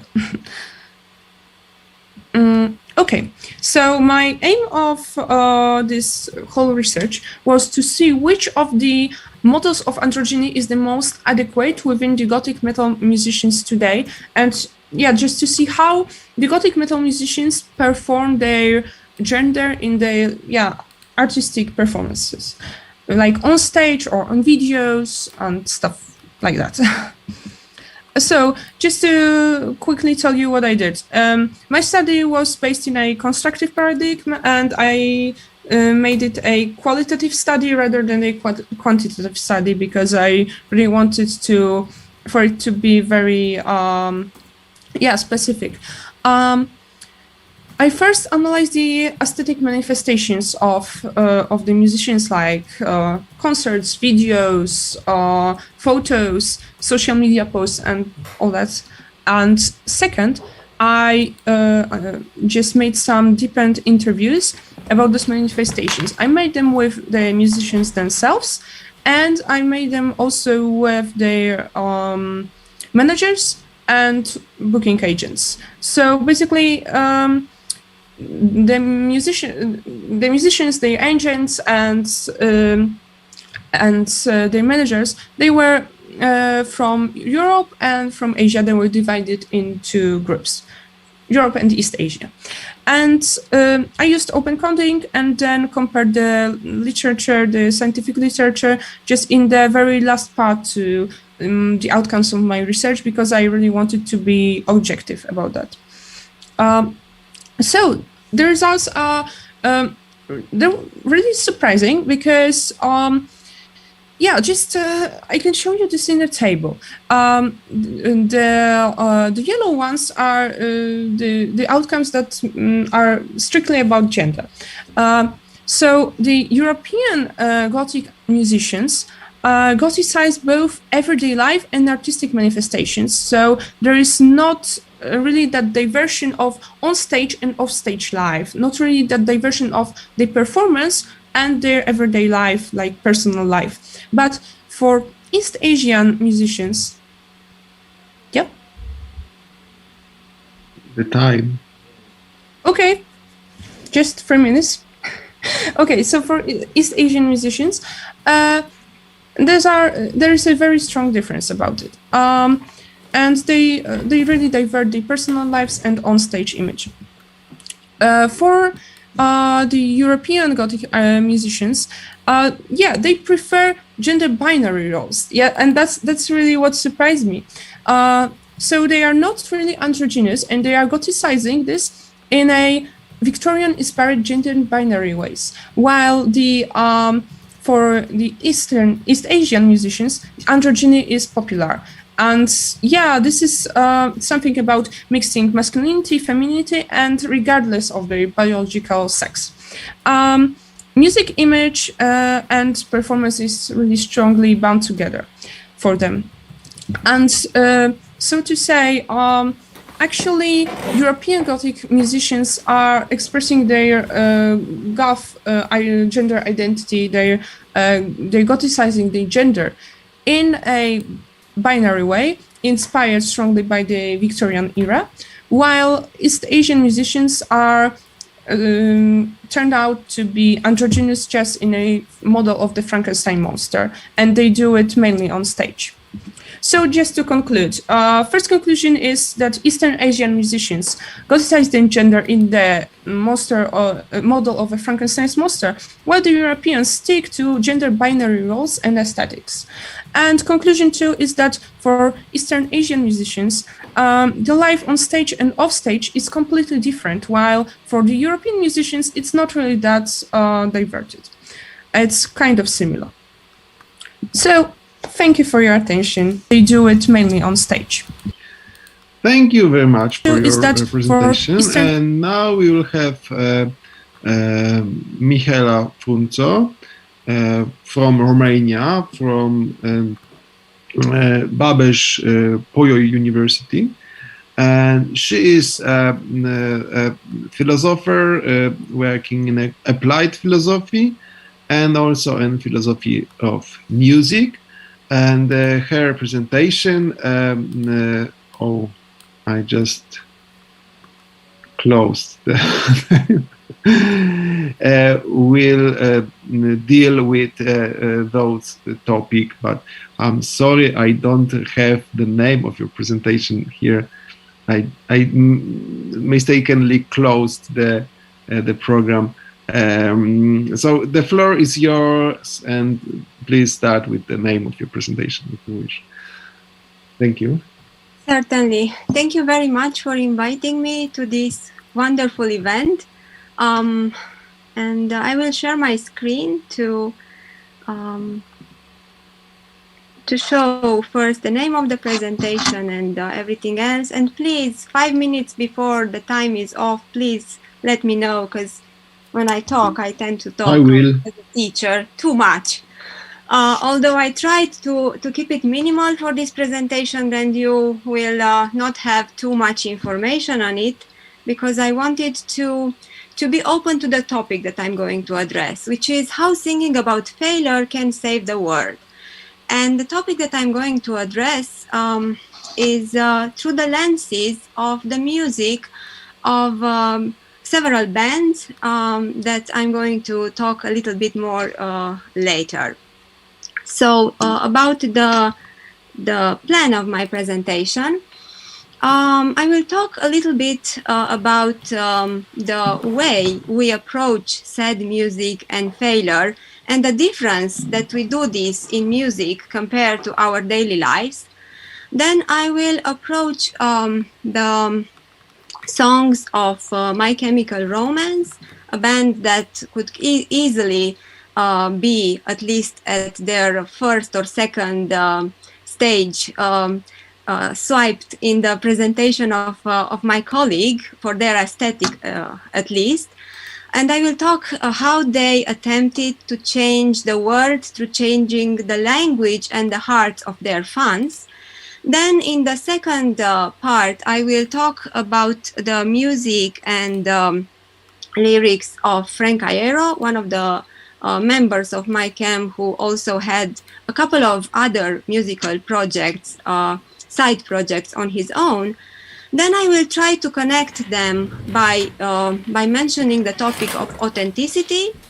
That is a kind of a red line connecting all the dots.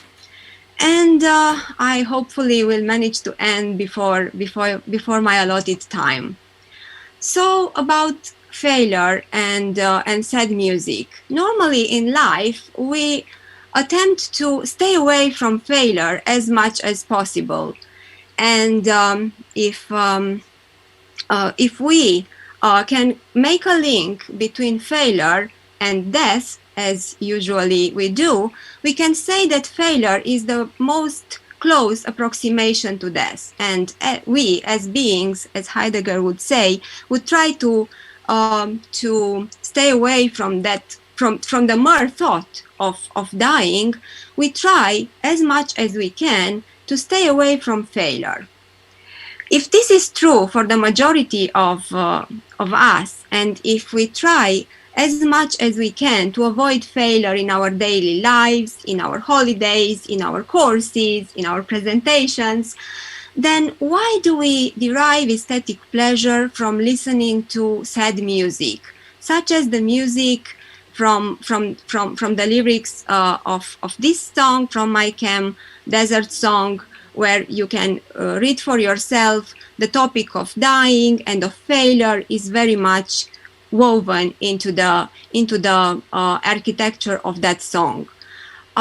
There are a couple of theories that try to explain why we like sad music and why, contrary to our daily lives, we surround ourselves with sounds of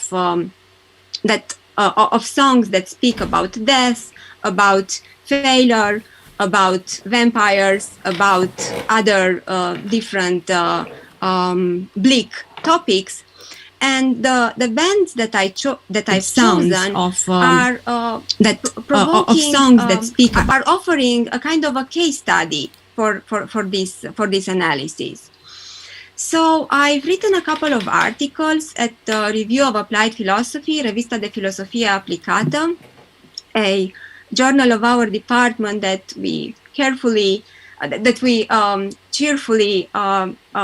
would like to offer for everybody. It's an open access journal, and we try to include in it topics from popular culture and philosophy as often as we can. So in several articles that I published in that journal, I tried to analyze first the songs of My Chemical Romance, and in my article I started from the kind of natural observation that if you see them, if you watch them over time, you can, as you can see from the images that I included, their image changed a lot. So change is kind of a constant in their music, in their style, and in their appearances. What does not change is the type of the lyrics that abounds in issues as such as death, guns, weapons, bullets. That's the title of their first album. So that kind of universe does not change, but their attitude, their outward body performance changes a lot. So how are they making this possible? How is change a constant and at the same time something that managed to get avoided? And secondly, how did they have such an impact among their fans? I analyzed several theories, and the first of them is the fact that they managed to change the world of their fans through a kind of a change of language. They proposed, by using all the emotional topics that I mentioned before and all the bleak topics that I mentioned before, they offered a kind of a code for their fans to be able to be recognized and to be able to use those words as a code, in order to be recognized among themselves.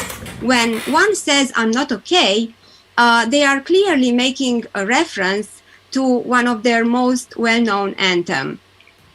When one say the Black Parade, they again can refer to one of the most well-known anthems of that band. And the fans recognize themselves on Instagram, on Facebook, on social networks, on Reddit pages. They instantly recognize by using these concepts, these metaphors, and they managed to establish a sort of communication among themselves by using these words that the band kind of consecrated. But how is this working? How is this making any sense?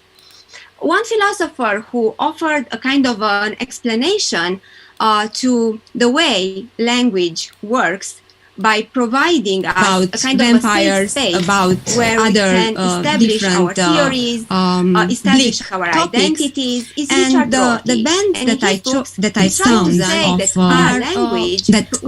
of songs that speak are offering a kind of a case study for this analysis. The examples. So I've written a couple of articles at the Review of Applied Philosophy, Revista de Filosofia Aplicată, who also built this journal of our department that we carefully inside the language and cheerfully to the outer world. Would like and to what my camp is doing is the same for thing. everybody. And it's an open access journal, many other and well-known bands. We try to include in it topics from popular culture and philosophy as often as we can.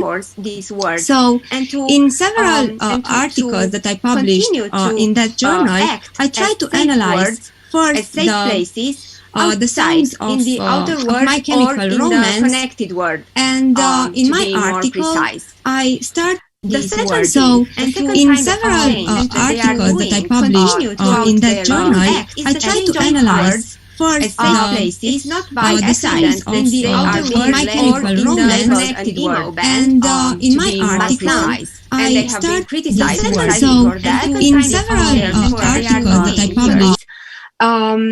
And this is because their race is overtly design from their outfits and from their makeup, that they are using their bodies as well as their lyrics to overtly express their emotions. And we are talking about strong emotions here. To explain how is this working for their fans, we can, of course, refer to the well-known cathartic theory of Aristotle, and Aristotle didn't talk about my camp, he talked about Greek tragedy, but the process is quite similar. And we can talk about a two-way cathartic process.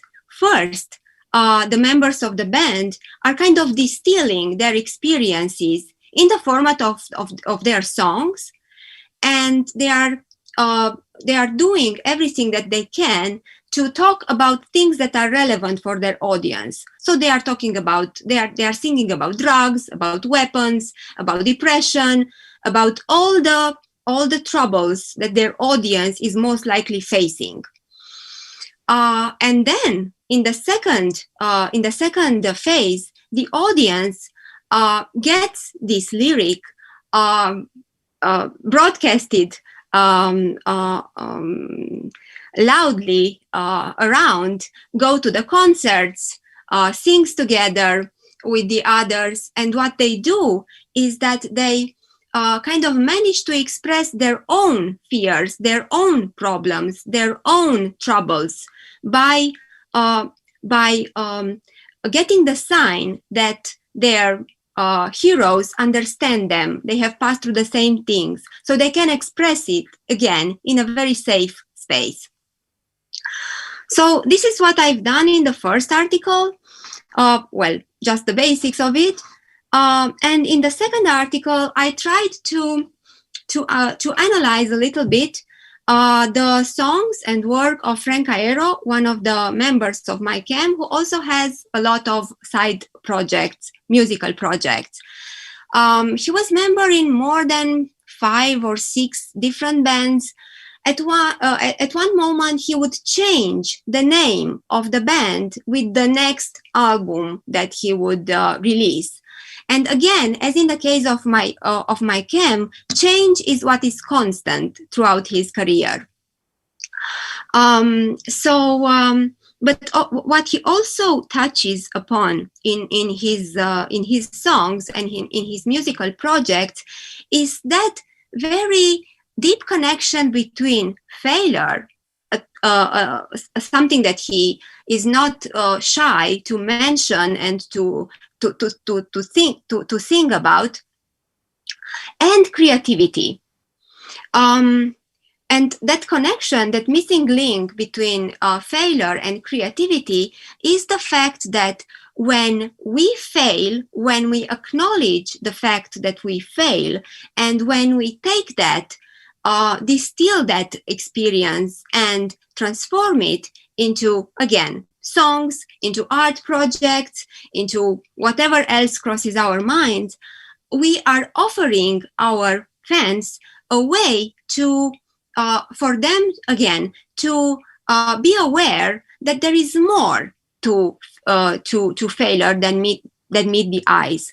As Costica Brădățan, a Romanian theorist who works in the States, tells us, philosophy is a space, is the perfect space for failure. Because if you study the history of philosophy, you can see that each philosopher, each well-known philosopher, builds upon the failed system of the philosopher who preceded him or her.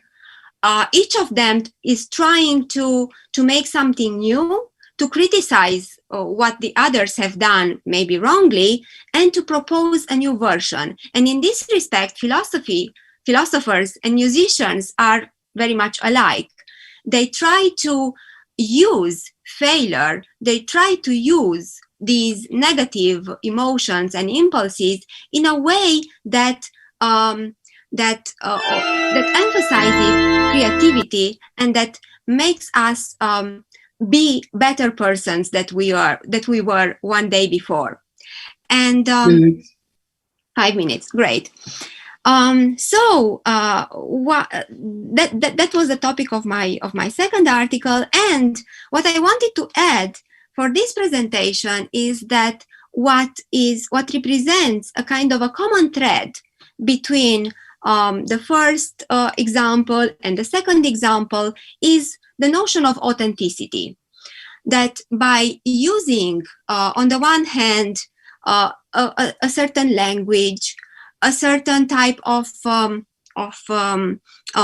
changing of hearts, by mentioning emotions, and by using these references to failure, all these musicians attempt to establish a connection to their true selves. They are trying to expose themselves as authentic, as being themselves, as being who they are.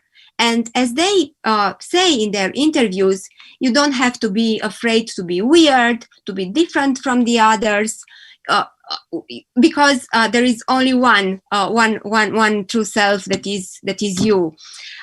So what they try to do, and again, this I think contributes a lot to their impact and to their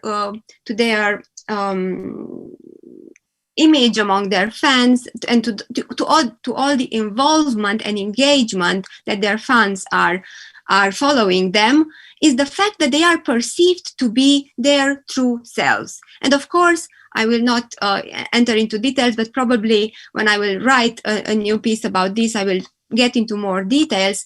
Philosophy has a lot to tell us about authenticity. The fact that they are perceived to be their especially selves, and of course, has a lot to tell us about what being authentic really means, and how by being authentic, we are also being more free and more true to ourselves.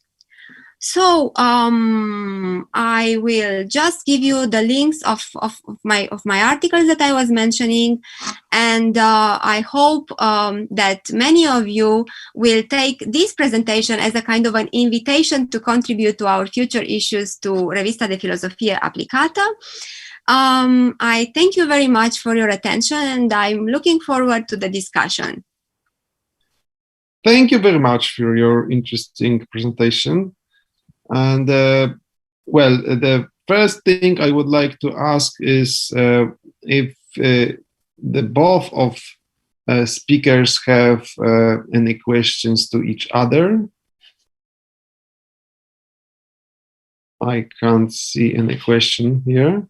Well, actually, it's I just saw that we both talked about special kind of safe spaces, like in both in music. For me it was in performance of gender, but for Michaela it was about authenticity in the lyrics of the songs. So yeah. Yeah, and I also wanted to say that many of, at least the former performances of my camp are very much into the aesthetic of what you are saying, and that there is a journalist named Craig Shuftan who wrote a book about my camp, and he tries to establish various connections and to explain their impact as being connected to romanticism. And of course, God is a big part of romanticism. So I was really pleased with the way that you started your that presentation, kind of complemented what I wanted to say. And also an interesting aspect of their performances, at least during their first 2 stages of their career, they kind of they had regarding the main aspect of your presentation, during their gender. They kind of they also wanted to have safe spaces for their fans at their concerts, especially in regard to gender, because they took equality of genders very seriously. And they also tried to provoke by, for instance, performing acts such as gay stage. They kissed each other on stage, both of them being males. So they did a lot to kind of provoke the audience to be more tolerant and more inclusive to that kind of experience, and to have the experience of concert going as being a safe one for everybody, regardless of their gender. Okay, thank you. I would like to ask Mateusz Sawczyn if there is any question from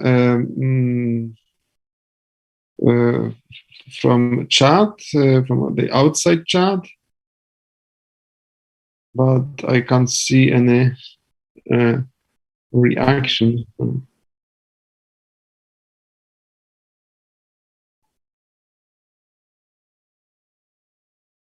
So there are no questions on the chat, yeah? So there are no questions and comments. Okay, so yeah, well, if you have any questions, you can ask in the YouTube chat. Any listeners can ask. And maybe Jakub, you have some questions. Yeah, I think I can form a question to both of you. I think about the situation of non-binary people within this aesthetics. Aspect of about those? I think about in comments. Yeah, basically, androgyny experience is, for everybody, regardless of their gender. Well, I cannot say androgyny is something a bit different. Okay, thank you. Binary, you know. I would like to ask Mateusz Sawczyn if there is any question from come up with those 3 models of androgyny. Because chat, yeah, for example, from the outside chat. Haraway, it would be something different. I can't see any Lauren Goodlad. For Goodlad, it's a mixture of those gender performatives.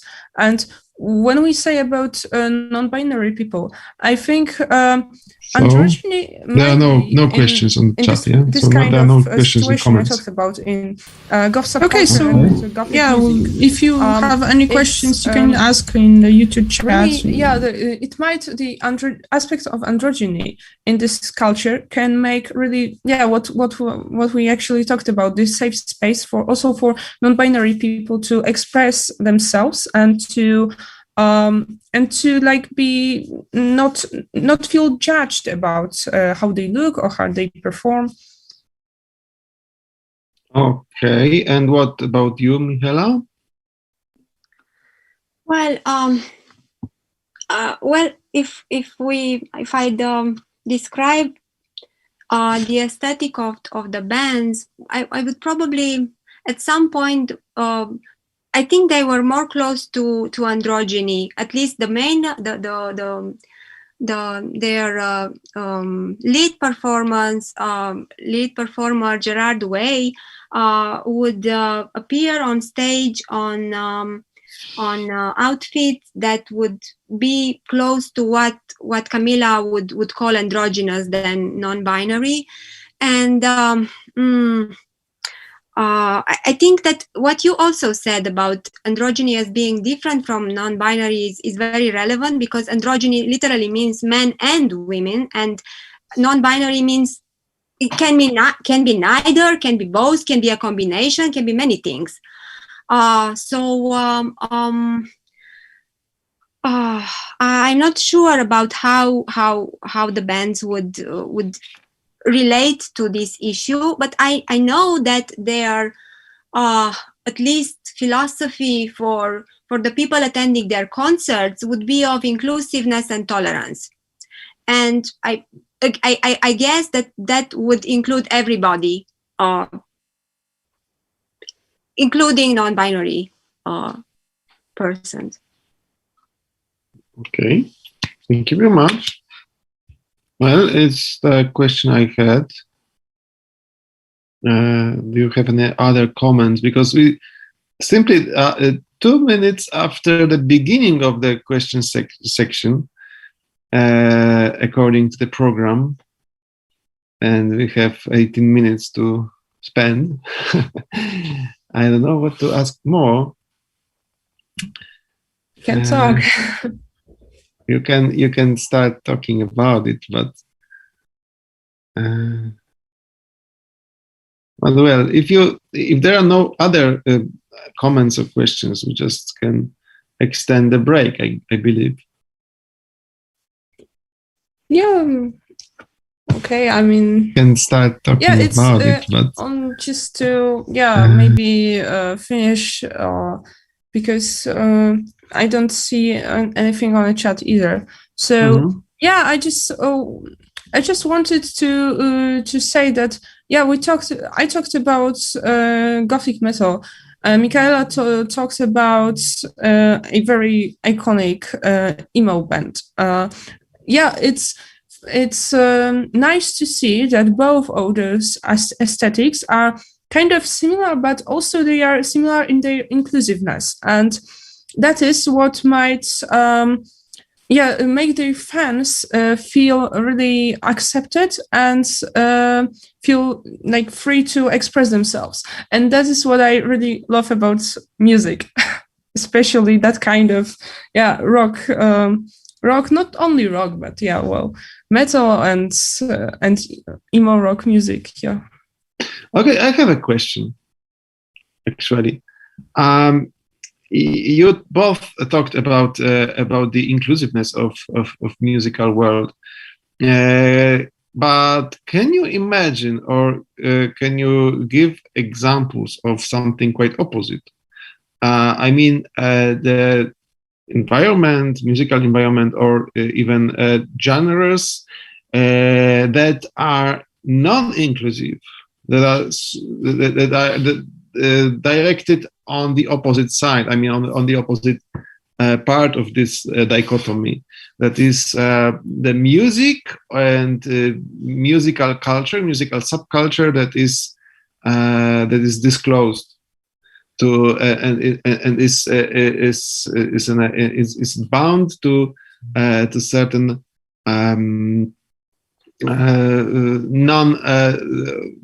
non-tolerant threads of culture.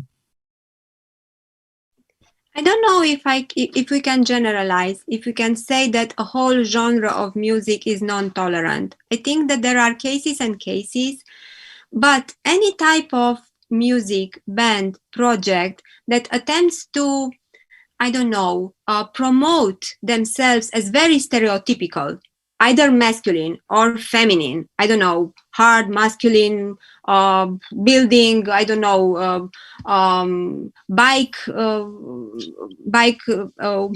how do you say, when you are a motorbiker? Yeah, bikers, okay. But the hard one with the, leather jackets and muscles and lots of naked girls around. So anything that attempts to establish themselves as stereotypically masculine or feminine would more likely become, or at least their fandom, become more intolerant towards what is different.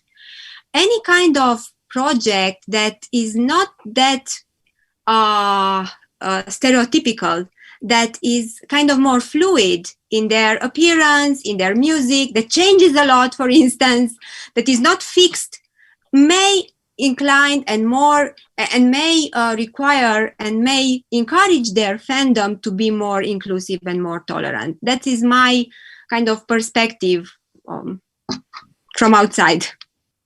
Okay, thank you very much. Kamila, can you add something to that? Yeah, I think, well, as you may know, I'm somewhere in between two subcultures, the Gothic subculture, the Goth subculture, and the metal subculture, because I play a certain type of music, and I'm also interested in both of those.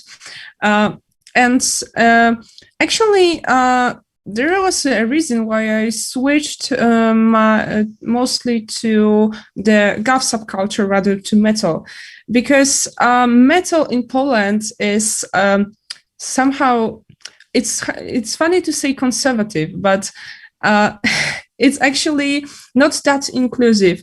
I mean, for example, when you are new to Goth subculture, when you're young and just exploring this world, you are being called the baby bat, and everybody wants you to know more, and they are very protective of you, and they want you to have some more knowledge and more dig into this style of Goth and this lifestyle in general.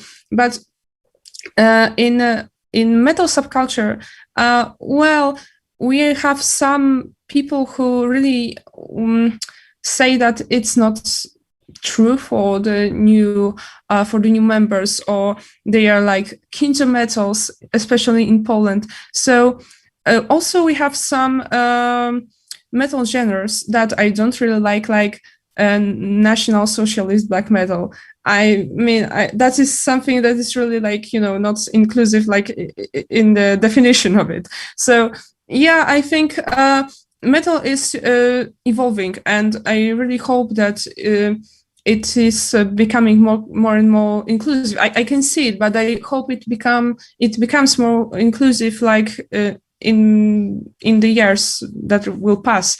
But as I grew up, I could see less of inclusiveness in the metal community than in the Goth community. So that is something I wanted to add.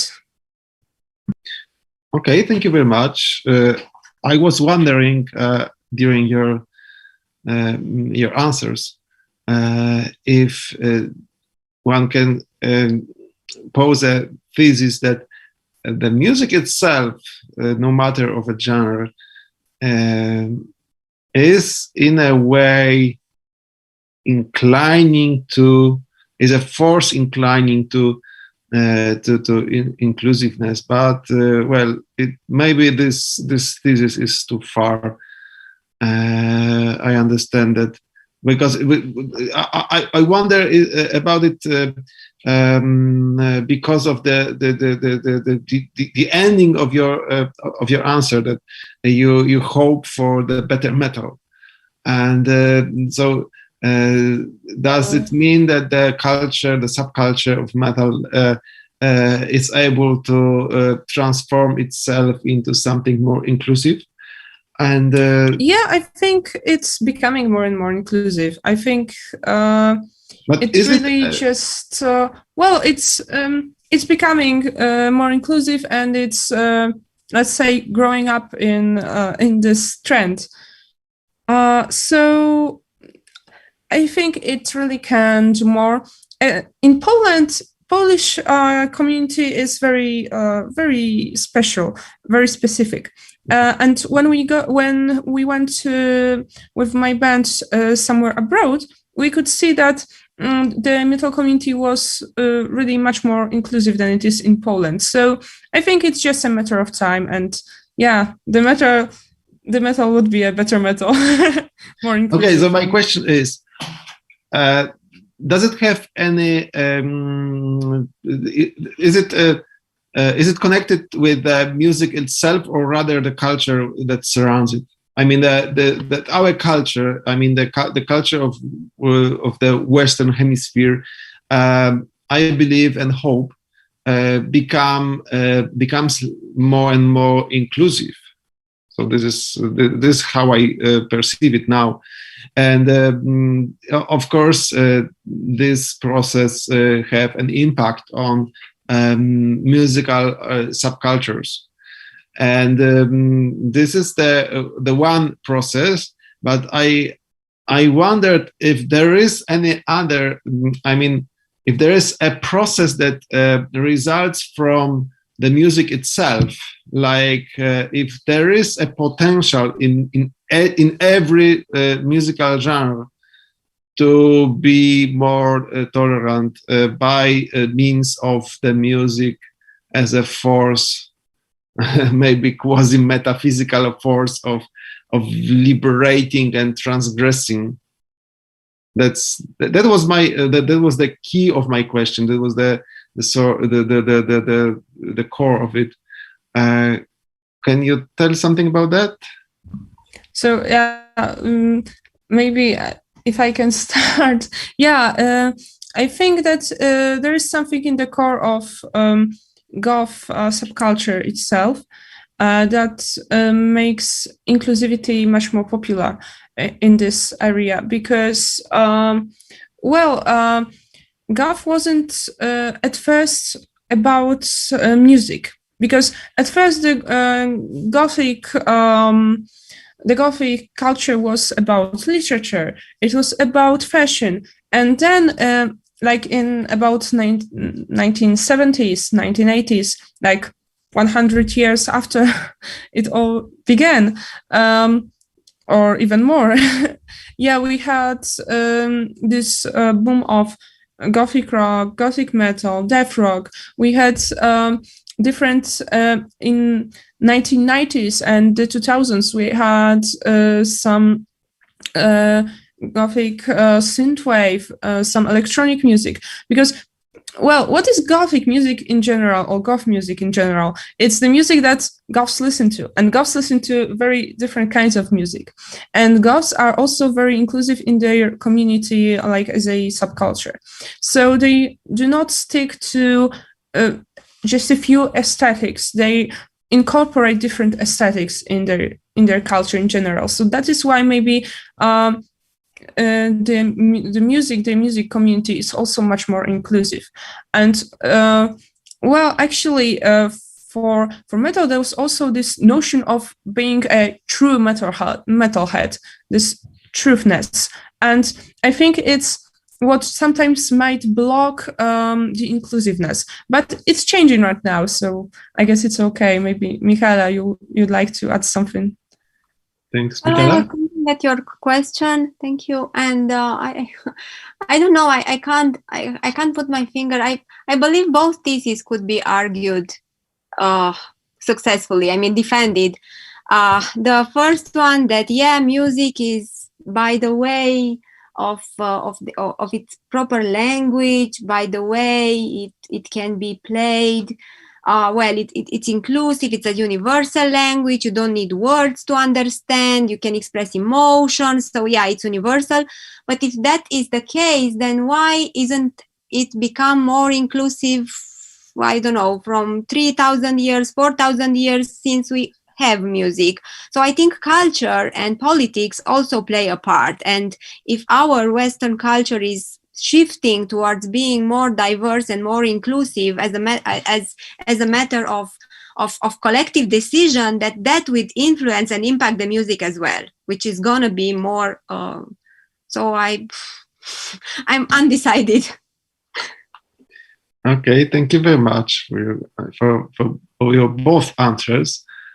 If there is, there are some questions. I don't know if you can see them. Okay, so can you pass me the question? How does Gothic music fit into the aesthetics of horror?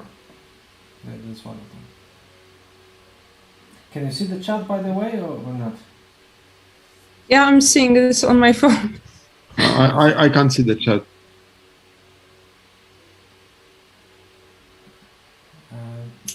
So maybe Kamila could read the questions since she sees them anyway. Okay, well, how does it fit the aesthetics of horror? Well, I think it's really bound to the culture. Music itself is bound to the Gothic culture, like in general, which is a really big cultural movement, and a very long one. Basically, we can see some aesthetic manifestations that come from the Gothic genre on stage or in the videos, music videos, or even in the lyrics of the music. But what I think it's like we need to see the wider picture. The wider picture shows us that Gothic legacy was always bound to horror narratives, because Gothic novels, like the first thing that was really stated as Gothic, like, or maybe even not the architectural neo-Gothic movement or Gothic revival, but the Gothic. Let's talk about the text. Yeah, we have Gothic novels, and Gothic novels were basically like somehow connected to the horror stories. They were like the pre-horror stories, let's call it. That's how the both aesthetics of Gothic and of horror, they evolved together, and they were mixing towards each other. Yeah, they were influencing each other. So also the music, I think it's being influenced by this whole cultural movement of both horror and Gothic. Yeah. Okay, thank you very much. Well, we are approaching the end of our session. It's just 2 minutes, but if there are no other questions, we can end as well at this point of time. Actually, there's one other question I think we could ask. Oh, so do you think the goth culture might be nearing an end, or at least steep decline, like punk, for example? Can you repeat it, because I cannot see it? Can you repeat? Do you think the goth culture might be nearing an end, or at least steep decline, like the punk culture, for example? Oh no, goth is usually called the undead subculture, because it lasts very, very long. And what I can see is because of this inclusiveness and liveliness, it's changing, it's evolving, but there is no certain like downfall of the culture. Yes, Michaela? Can I add something? Punk is definitely not dead. We are. There is. I don't know if you know about the Popular Culture and Philosophy series from Open Court, now migrated to Karus Books. They are going to have a new book on punk and philosophy. So contributions are expected this summer, I think, and the whole volume is going to be published at the end of this year. And if something enters philosophy, then that thing will definitely not die. So. Okay. Thanks, not that. Thanks, not that. I believe the intention behind the question was that there was a time where punk culture was very lively and quite visible, but now it's rather not. And I wanted to make a joke. Sorry. Yeah. So is there? But of course. There's a byword that there's nothing that can die in culture. But what about the possibility of decline of certain trends in culture? For instance, the decline of goth culture. That's the possibility, I believe. Yeah, it might be, but also what is important to notice is that Goth subculture and Gothic culture entered the area of the mainstream. It entered the mainstream sitcoms like about the Addams Family. Maybe it entered the popular some TV shows and animated TV shows. We have some Gothic characters there. We have some Goths, and of course, it's like not really authentic, but there is something about Goth aesthetic. Maybe not the culture in the whole, but the aesthetic that is kind of interesting for the mainstream audience. So I think that maybe it might evolve a bit, but yeah, we really don't. We cannot see. I personally cannot see the vision that Goth might be decline, like in a few years. Okay, thank you very much for your answer, and I believe this is the time we have to end our session. Thank you, thank both of you for your contributions, for your papers and the contribution to the discussion. And this was the real pleasure to take part in it. So thank you very much thank you to the audience for listening to us, and goodbye, and we have a break now. Bye. Just one final note from me. There are some unanswered questions still, but you can try to answer them on the chat. Both speakers. We don't want to leave the viewers unsatisfied, right?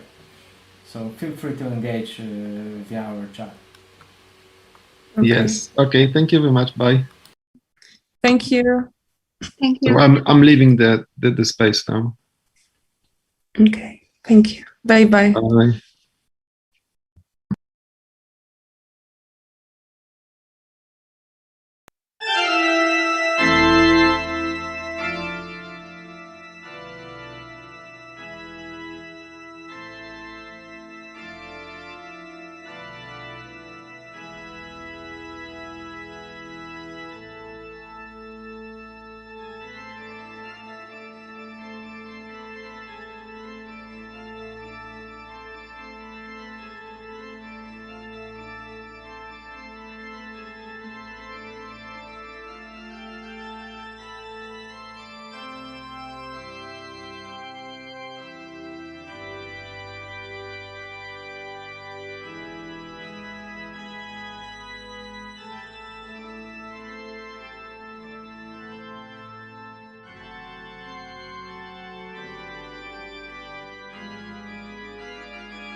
Okay.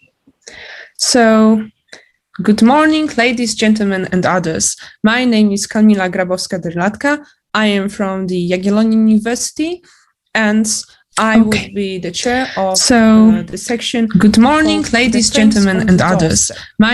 I have with me Luz Ascarate from the University of Paris, Pantheon 1, Sorbonne, and she would talk about the radical other in the X-Men universe, an ontological and phenomenological approach. So, Luz, the floor is yours. Please start your presentation.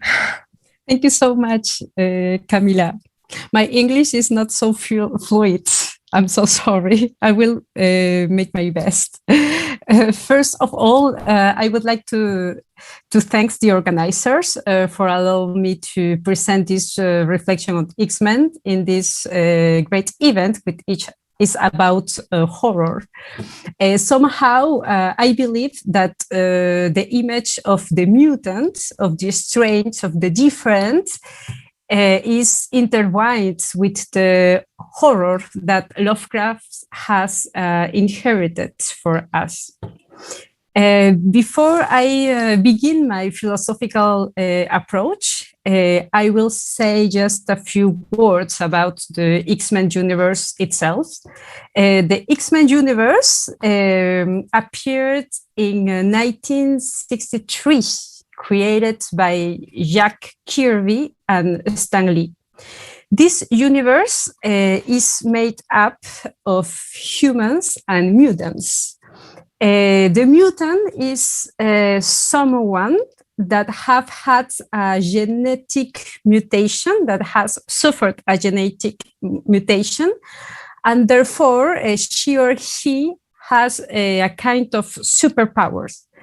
In fact, this idea was inspired by the DC comic Doom Patrol, a group of misfits or freak superheroes.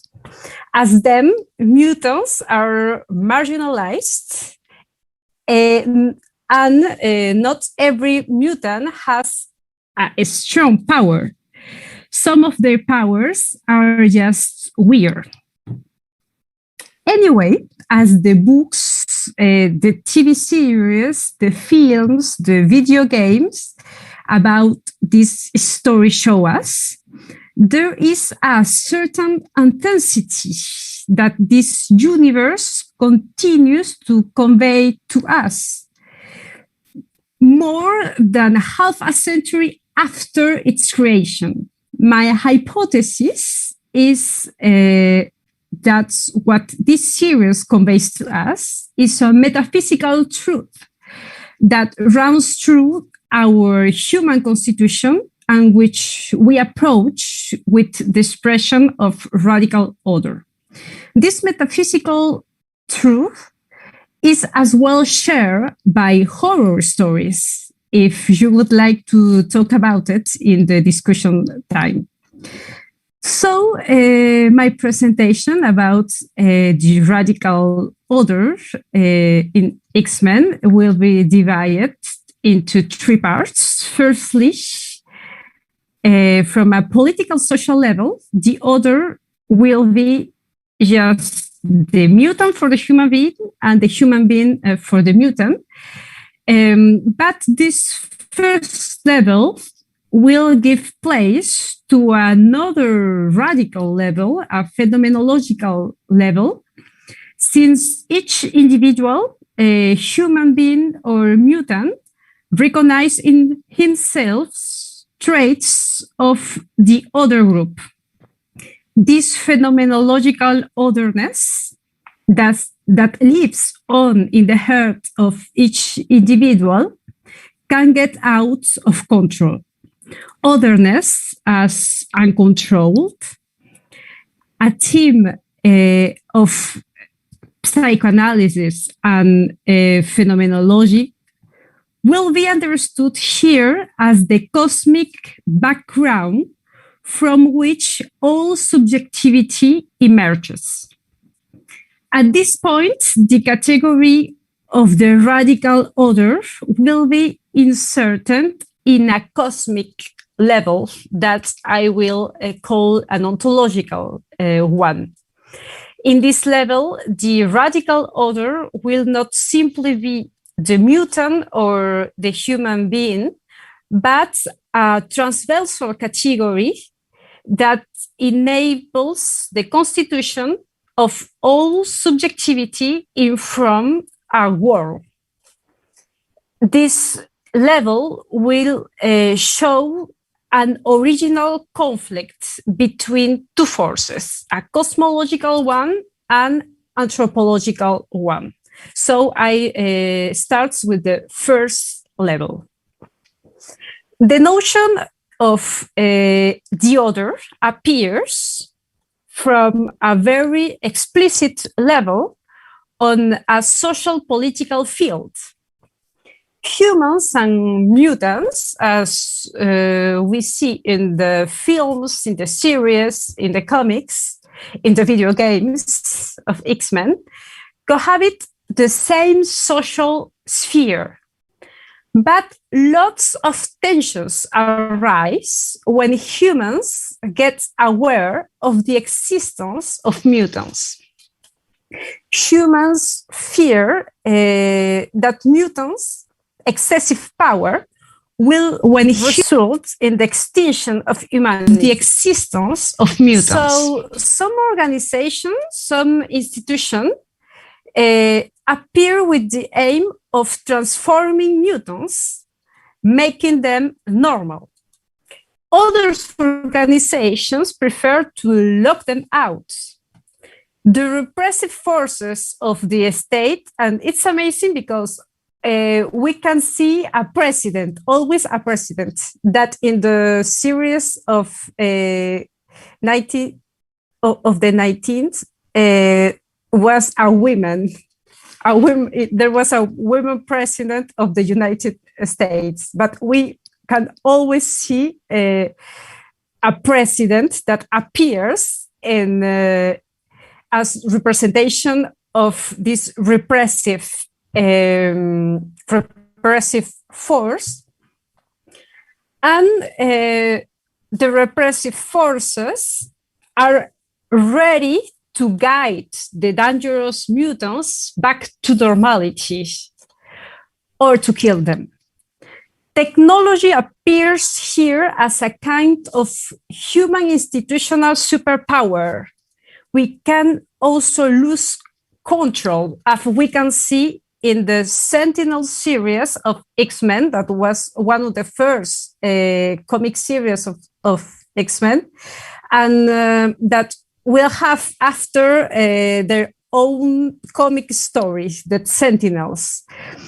The Sentinels are a kind of huge robots programmed to identify and kill mutants, but we can see in the Sentinels story that in our war, we have also a kind of technological superpower that can be dangerous for the others. And the other can be another human, but also nature.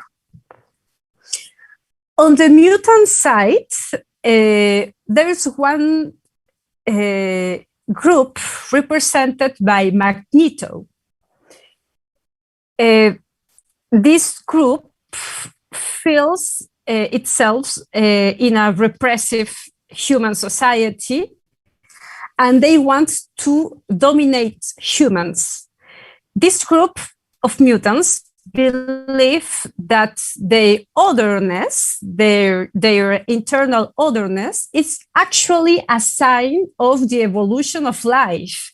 So it's an ethical decision to kill humans.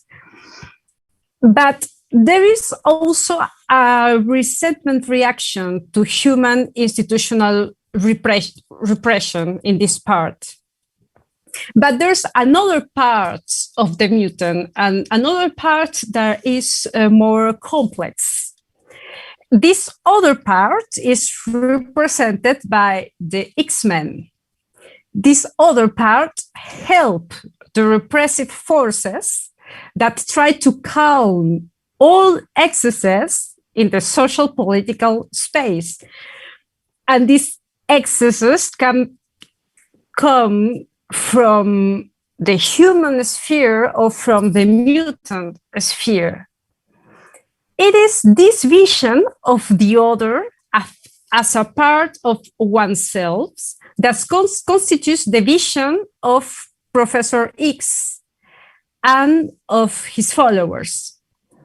It is this complex and constitutive vision of the other that exists the purely social or political realm. I mean, we can give political and social arguments for understand the position of the states, the position of repressive forces, the position of Magneto. But we can just give political and social arguments for understand the position of the X-Men or the position of Professor X. We have to give another kind of arguments for understand its position. Because the position of the X-Men is not part of an external perspective. The position of the X-Men emerged from an individual perspective. And there is why this position allows us to radicalize the notion of the other and to jump into a phenomenological level. So the second part of this presentation is consecrated to this second level, the phenomenological level, in which appears the radical other. As we know, the X-Men seek to protect the inhabitants of Earth, humans and mutants, from injustice and violence. In that sense, the story of the X-Men is also a superhero story. But this is possible because they recognize in themselves human and mutant traits that make them feel parts of the same humanity. a conception that is defended by Professor X, but also from the other mutants that are close to him. From a phenomenological point of view, and in this I follow closely the reflections of Eamon Husserl, published in his Metaphysical Meditations, the other is constitutive of oneself. At such an elementary level that even in the passive strata of our experience, we find otherness. But also in the descriptive level, that is the phenomenological level. A phenomenological level is the level of the description. The other appears as the differentiation between someone who perceives and someone who describes perception. So there's a radical order point out by the phenomenological method that has as result the co-participation of oneself and otherness in every strata of our experience, even when we describe our experience. A radical perspective then does not see the other as what only manifests itself in psychophysical subjects, I mean in other person, in other mutant, but as part of what constitutes the selves. This phenomenological perspective allows us to establish an anonymous otherness that inhabits each individual and that can't get out of control. Professor X and his institute seeks to teach control of one's own powers, to humanize the immoderations that inhabit us. And more than in other superhero series, here each superpower also represents great damage when it is uncontrolled. For example, in the case of Rogue, she can even totally annihilate whoever she touches if she touches her or him for too long. But she also has the power to control this excess of her own power, which is very difficult for her. She has to learn how to control it. But in some places of the X-Men universe, she achieves to control this power. So she can, for example, kiss Gambit in several times. So love appears, love can be possible in her life when she can control this power. Wolverine also has a superpower that represents damage, but in this case, for his own body. But the great example about this uncontrolledness is the case of the Phoenix. What the Phoenix that invades Jean Grey, or Marvel Girl, that is also Professor X model student, teach us is in this sense that there is a part of all of us that we do not control and that we can't control. Sigmund Freud's practice of psychoanalysis is based on this pulsional part, which we can't penetrate through analysis. And in some of the scenes in which Professor X talks with this part of Jean Grey, we find a similarity with psychoanalysis. And in this perspective, psychoanalysis is very close to Edmund Husserl's analysis of passive genesis. It would seem, however, that the problem of the psyche, whether from the phenomenological or from the psychoanalytical point of view, and as enclosing the radical orders in interiority.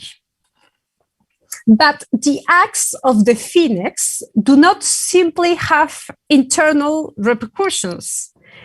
They are, as the greatest image of the comics, of the animated series, or of the films show us, with the great image of the phoenix, when the phoenix is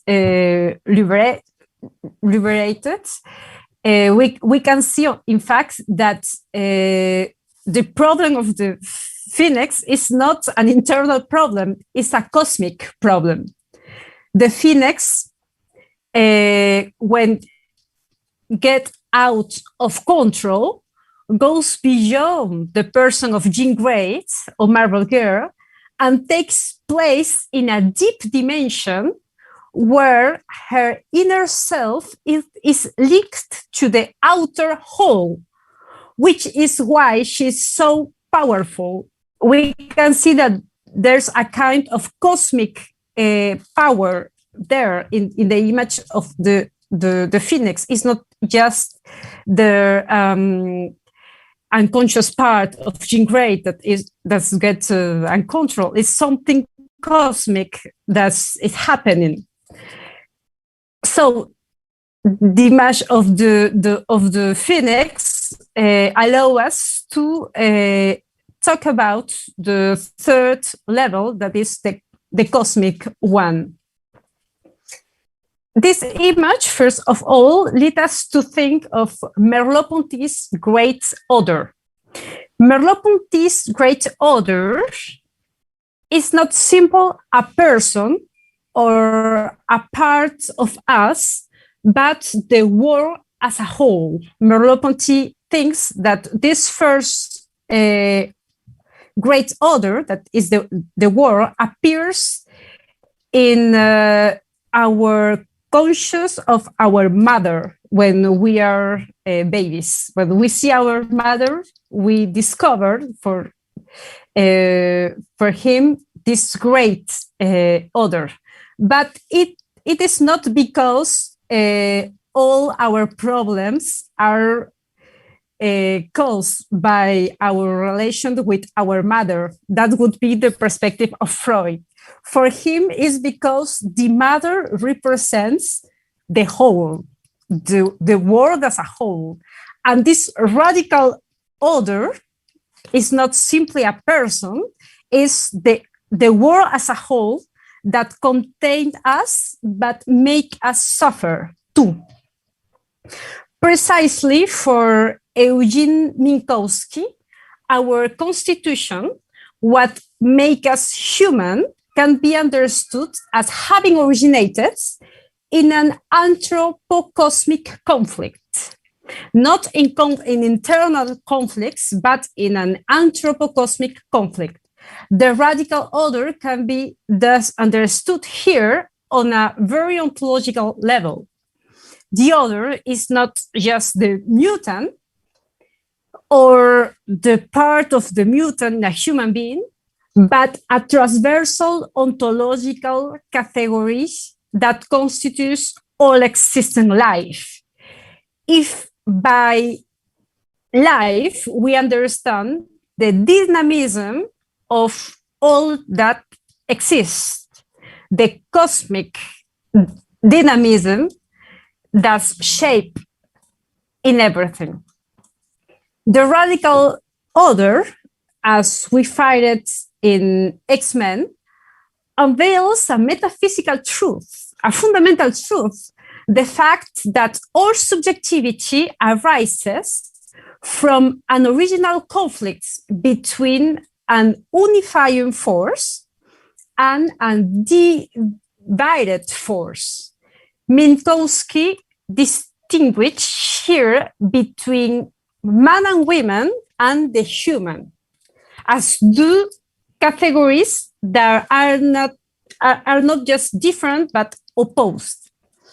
We are women or men for him when we live in uncontrol, in thoughtlessness, in immoderation, in the cosmic mass in which we are pulsions and desires. But we are humans when we can thought about our difference, when we can reflect on our difference, our otherness, and surpass the man or woman in each of us. There is no personality in man or women, but there is a personality when we are human, when we are human beings. We are different and we are personalized. To be a mutant, it's to be a man or to be a woman. It's to inhabit this sphere of uncontrolled pulsions. But to be an X-man, and here the X, it's important, to be an X-man is to go beyond being a simple mutant, a simple man or simple woman, and to awaken to the dynamic conflict that inhabits us. That is for Minkowski, art and ethics, but we can also set fiction in general, and every artistic expression allow us to reach the human that we are, allow us to surpass this psychophysical determination of mass and achieve the human that we are.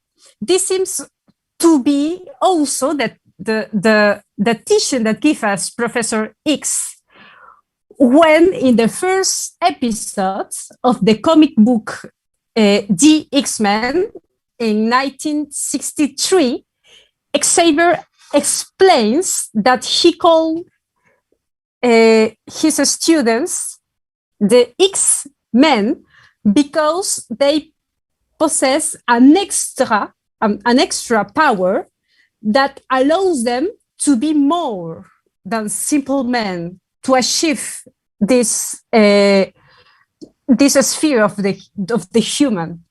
This extra power is not, we believe, a psychophysical ability, and that is why there are mutants that has more powers than the others, mutants that has just a different color of eyes, and that is all. It's not just a psychophysical ability, but the transcendental possibility of self-control, of self-recognition as difference. We therefore understand that in X-Men, some mutants are more human than some women and some men in the series. And in this perspective, we believe that we are all women, men, and mutants, but we can all be human beings, X-Men, in the sense of this philosophical truth of this universe.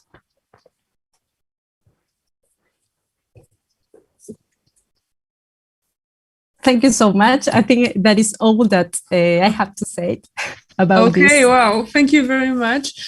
So yeah, we don't have our another guest, so we'll just start the discussion now, if that's okay for you. Yeah, I'm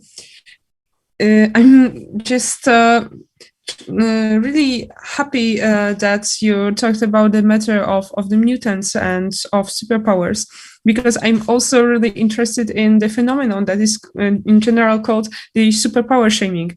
And I think the mutants are like, really a special kind of the superhumans or super entities, let's call it, called the superpower shaming. They are basically they can basically show our fears from the science, our traumas connected to somehow the science and how it can go beyond our control. Yes, that's right. I believe that in a psychical sense, everybody is a mutant, because we cannot set that there's a rule for dispositions of desires or for internal pulsions. So we found a lot of particularities, internal particularities that in the history of psychology or the history of medicine, we have called them with different names of that change every time, different names of psychological problems. Mm-hmm. But I think that if there's are psychological problems, everybody has it, because everybody has an amount of desires, emotions that responds, I guess, to a cosmic disorder of life. Life is never static, it's always changing, and there is in life lots of confusion and lots of fusion between different elements. And I believe that in our constitution, we have this the representation of this cosmic amounts of elements. If we analyze, for example, the religions books from, I don't know, the books of the Sutra, the Hinduism, or the Jedi, or the Oriental religions, we found always a way to understand our interiority linked to cosmic elements. Mm-hmm. Cosmic elements that are always in disorder. But in science we found explanations that are more fixed and are more disconnected. In Occidental science, we found some explanations that are more disconnected of this cosmic level. And I believe that if we think about mutants or about superpowers in general, we can find an explanation of something that is truth in our feelings, something that is true and that we cannot explain with simple science. Okay, we have something on the chat. Oh yeah, we have many of them.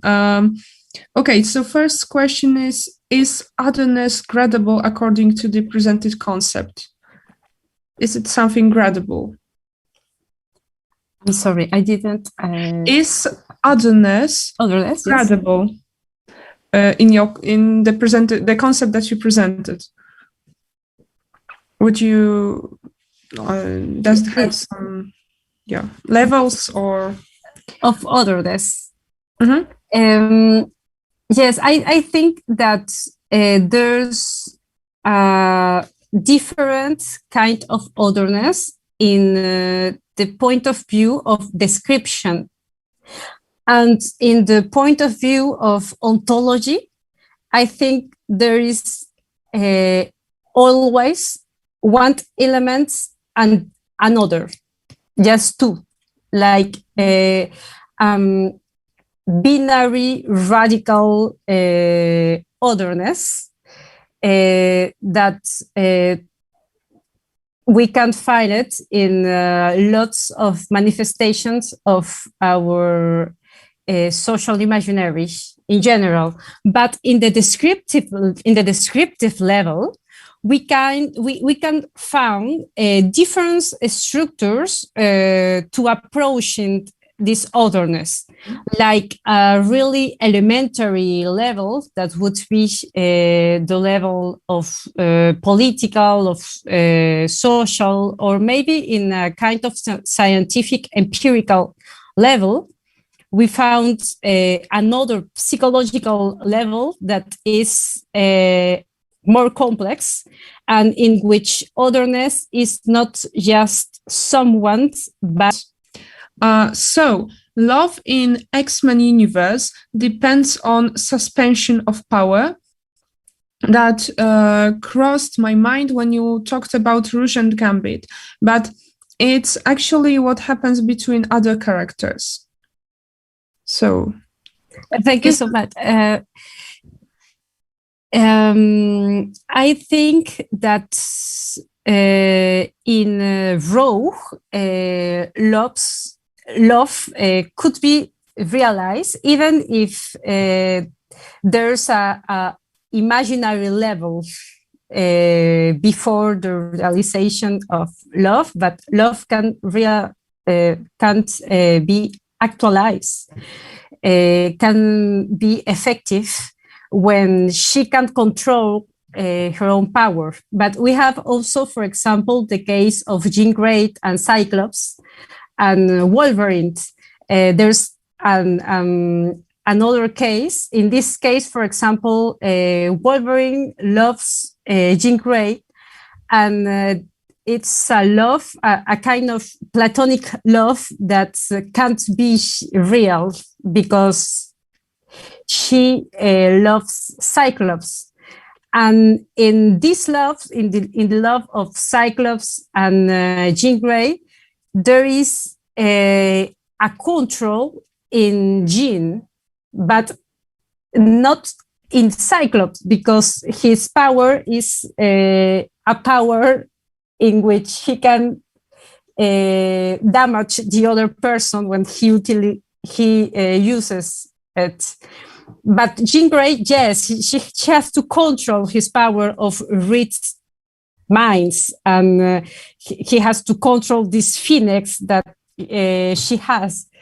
And I think that X-Men shows lots of the problem about power and love that we can find in real life. Sometimes love can't be possible only when we control ourselves, and sometimes love can't be possible even when we control ourselves. It can't be possible because there's just a part of a part of this a binomic relation that wants to get the step of loving each other and the other no. Mm-hmm. But I think that yes, in lots of the stories that we see, there is something that we have to control in X-Men for loving. Okay, we have also another question from Piotr Zając. It would be a pattern showing us basics of social bonding and suspension of destructive forces, and we withdraw ourselves, creating a space for the other. So it's just his point of view, I guess. Do you agree? Yeah, but yes, I agree. I think in love, but in general, in every relation, even in our relations with other beings that are not just simply humans, like our relations with animals or with plants or with humans that are not our family or our lover. There's something about controls that we have to learn to create peace for living. And I think that that is something that has to be practiced with lots of self-determination. And I think that in this case, X-Men teach us a lot about humanity and the problems that we can find today because we can't control ourselves as a nation, as a group, as a person, as a species. I believe is. Sorry. Yeah, thank you for the answer. Yeah, we have. You talked about Doom Patrol, and I'm also a fan of Doom Patrol, and we have a question about Doom Patrol from our friend. Yeah, have you seen the Doom Patrol series? And could you say how you view Danny the Street in the light of what you've discussed, or maybe Dorothy? Yes, I think that Doom Patrol, in fact, is the authentic story about how to be different in a world that wants to make us normal. And what it is interested in Doom Patrol is that their powers or their difference make us laugh when we think about it. It's not like in X-Men that there's some of them that make us laugh, but the other that have more mainstream powers. In Doom Patrol is like a story about how people that are really marginalized, that can be understood as strong, could manage a life and could make even good to other people, and could show themselves in a way as they have to learn this self-determination, not only for control their powers, but also for accept herself, accept themselves in general. And in this sense, I believe that these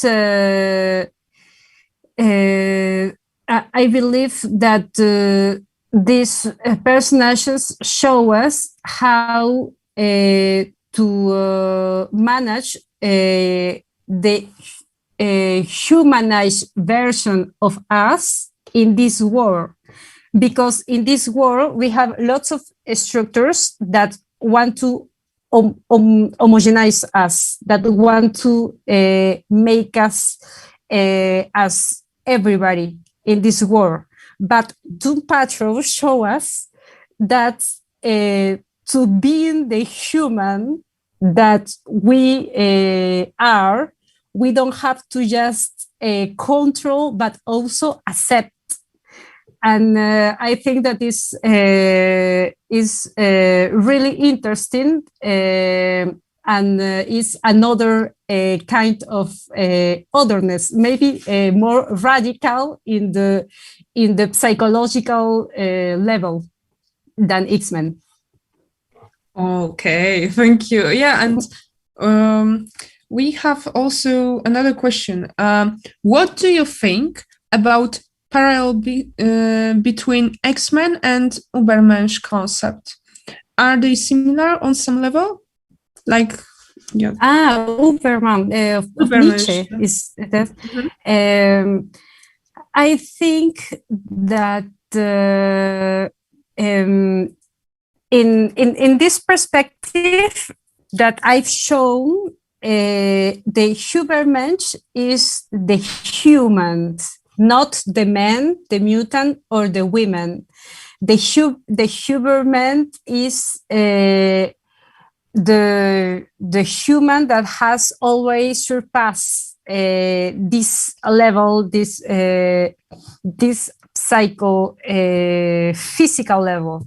So I think that there's some kind of Ubermensch in X-Men. If we agree to the characterization of Nietzsche, Magneto would be a kind of Ubermensch. But if we search for an Ubermensch more contemporary, as the interpretation that makes Scheller of Nietzsche, that is a moderated version. Professor X would be the Ubermensch. The Ubermensch is this person that go beyond the values of his time. And I think Magneto and Professor X, each one in his own way, tries to make this possible. But there's another example also that I really like, that is, there's the example of the beast. The beast is someone that is cultivated, that has definitely read Nietzsche, that has read everything, but he is like a beast. He has he's blue. He's not blue in the very first version, but he is like an animal. And that make us think that maybe the way to being more empathic or more even intelligent than a man or a woman is that being an animal. And there's some perspective, perspective of biopolitics that goes in this sense. For example, from the perspective of Agamben, animals would be more close to the fundament of, from the foundation of nature that men. So if we think evolution in this term, it is very coherent that beasts would be more cultivated than the other men. Like beast has a stronger spirit. But if we read Nietzsche, the Ubermensch, the Nietzsche, it would be Magneto, I think.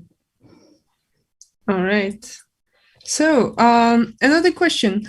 Also, when you're referring to X-Men, are you thinking more of movies, comic series, or animation series? Because this lore world is vast and there are some variations between different media series.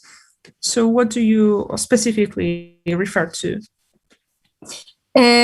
Specifically, I refer to comics and the first TV series of the 90s.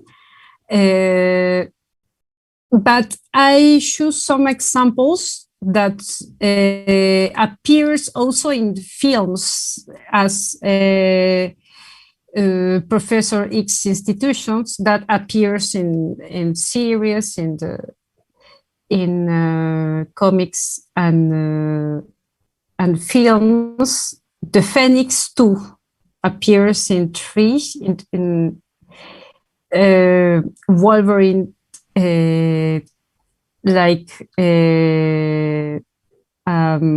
mutant that hurts itself 2 and Rogue 2. But about the romantic relation between Rogue and Gambit is the comic and the first series. And about and what is interesting is that cosmic level that is represented in the powers of mutant. I think we can see it in every version of this universe. Okay, thank you. Yeah, I don't see anything more on, or maybe I should look at the chat once more. No, I don't see anything more. So, yeah, thank you, Luz, for this fantastic presentation. Thank you so much. It was very nice. Really fun, really nice. Thank you so much. Yeah, and I'm glad that the discussion was longer, so we can talk about some topics we thought about. Yeah, thank you very much. We hope to see you on another PhilosophyCon. You're invited. And so, have fun for another day with us. And we should now have a little break and then come back to FTB Studio. So thank you very much. And thank you very much. Very much. Bye. So, yeah, we can leave rooms right now. Thank you.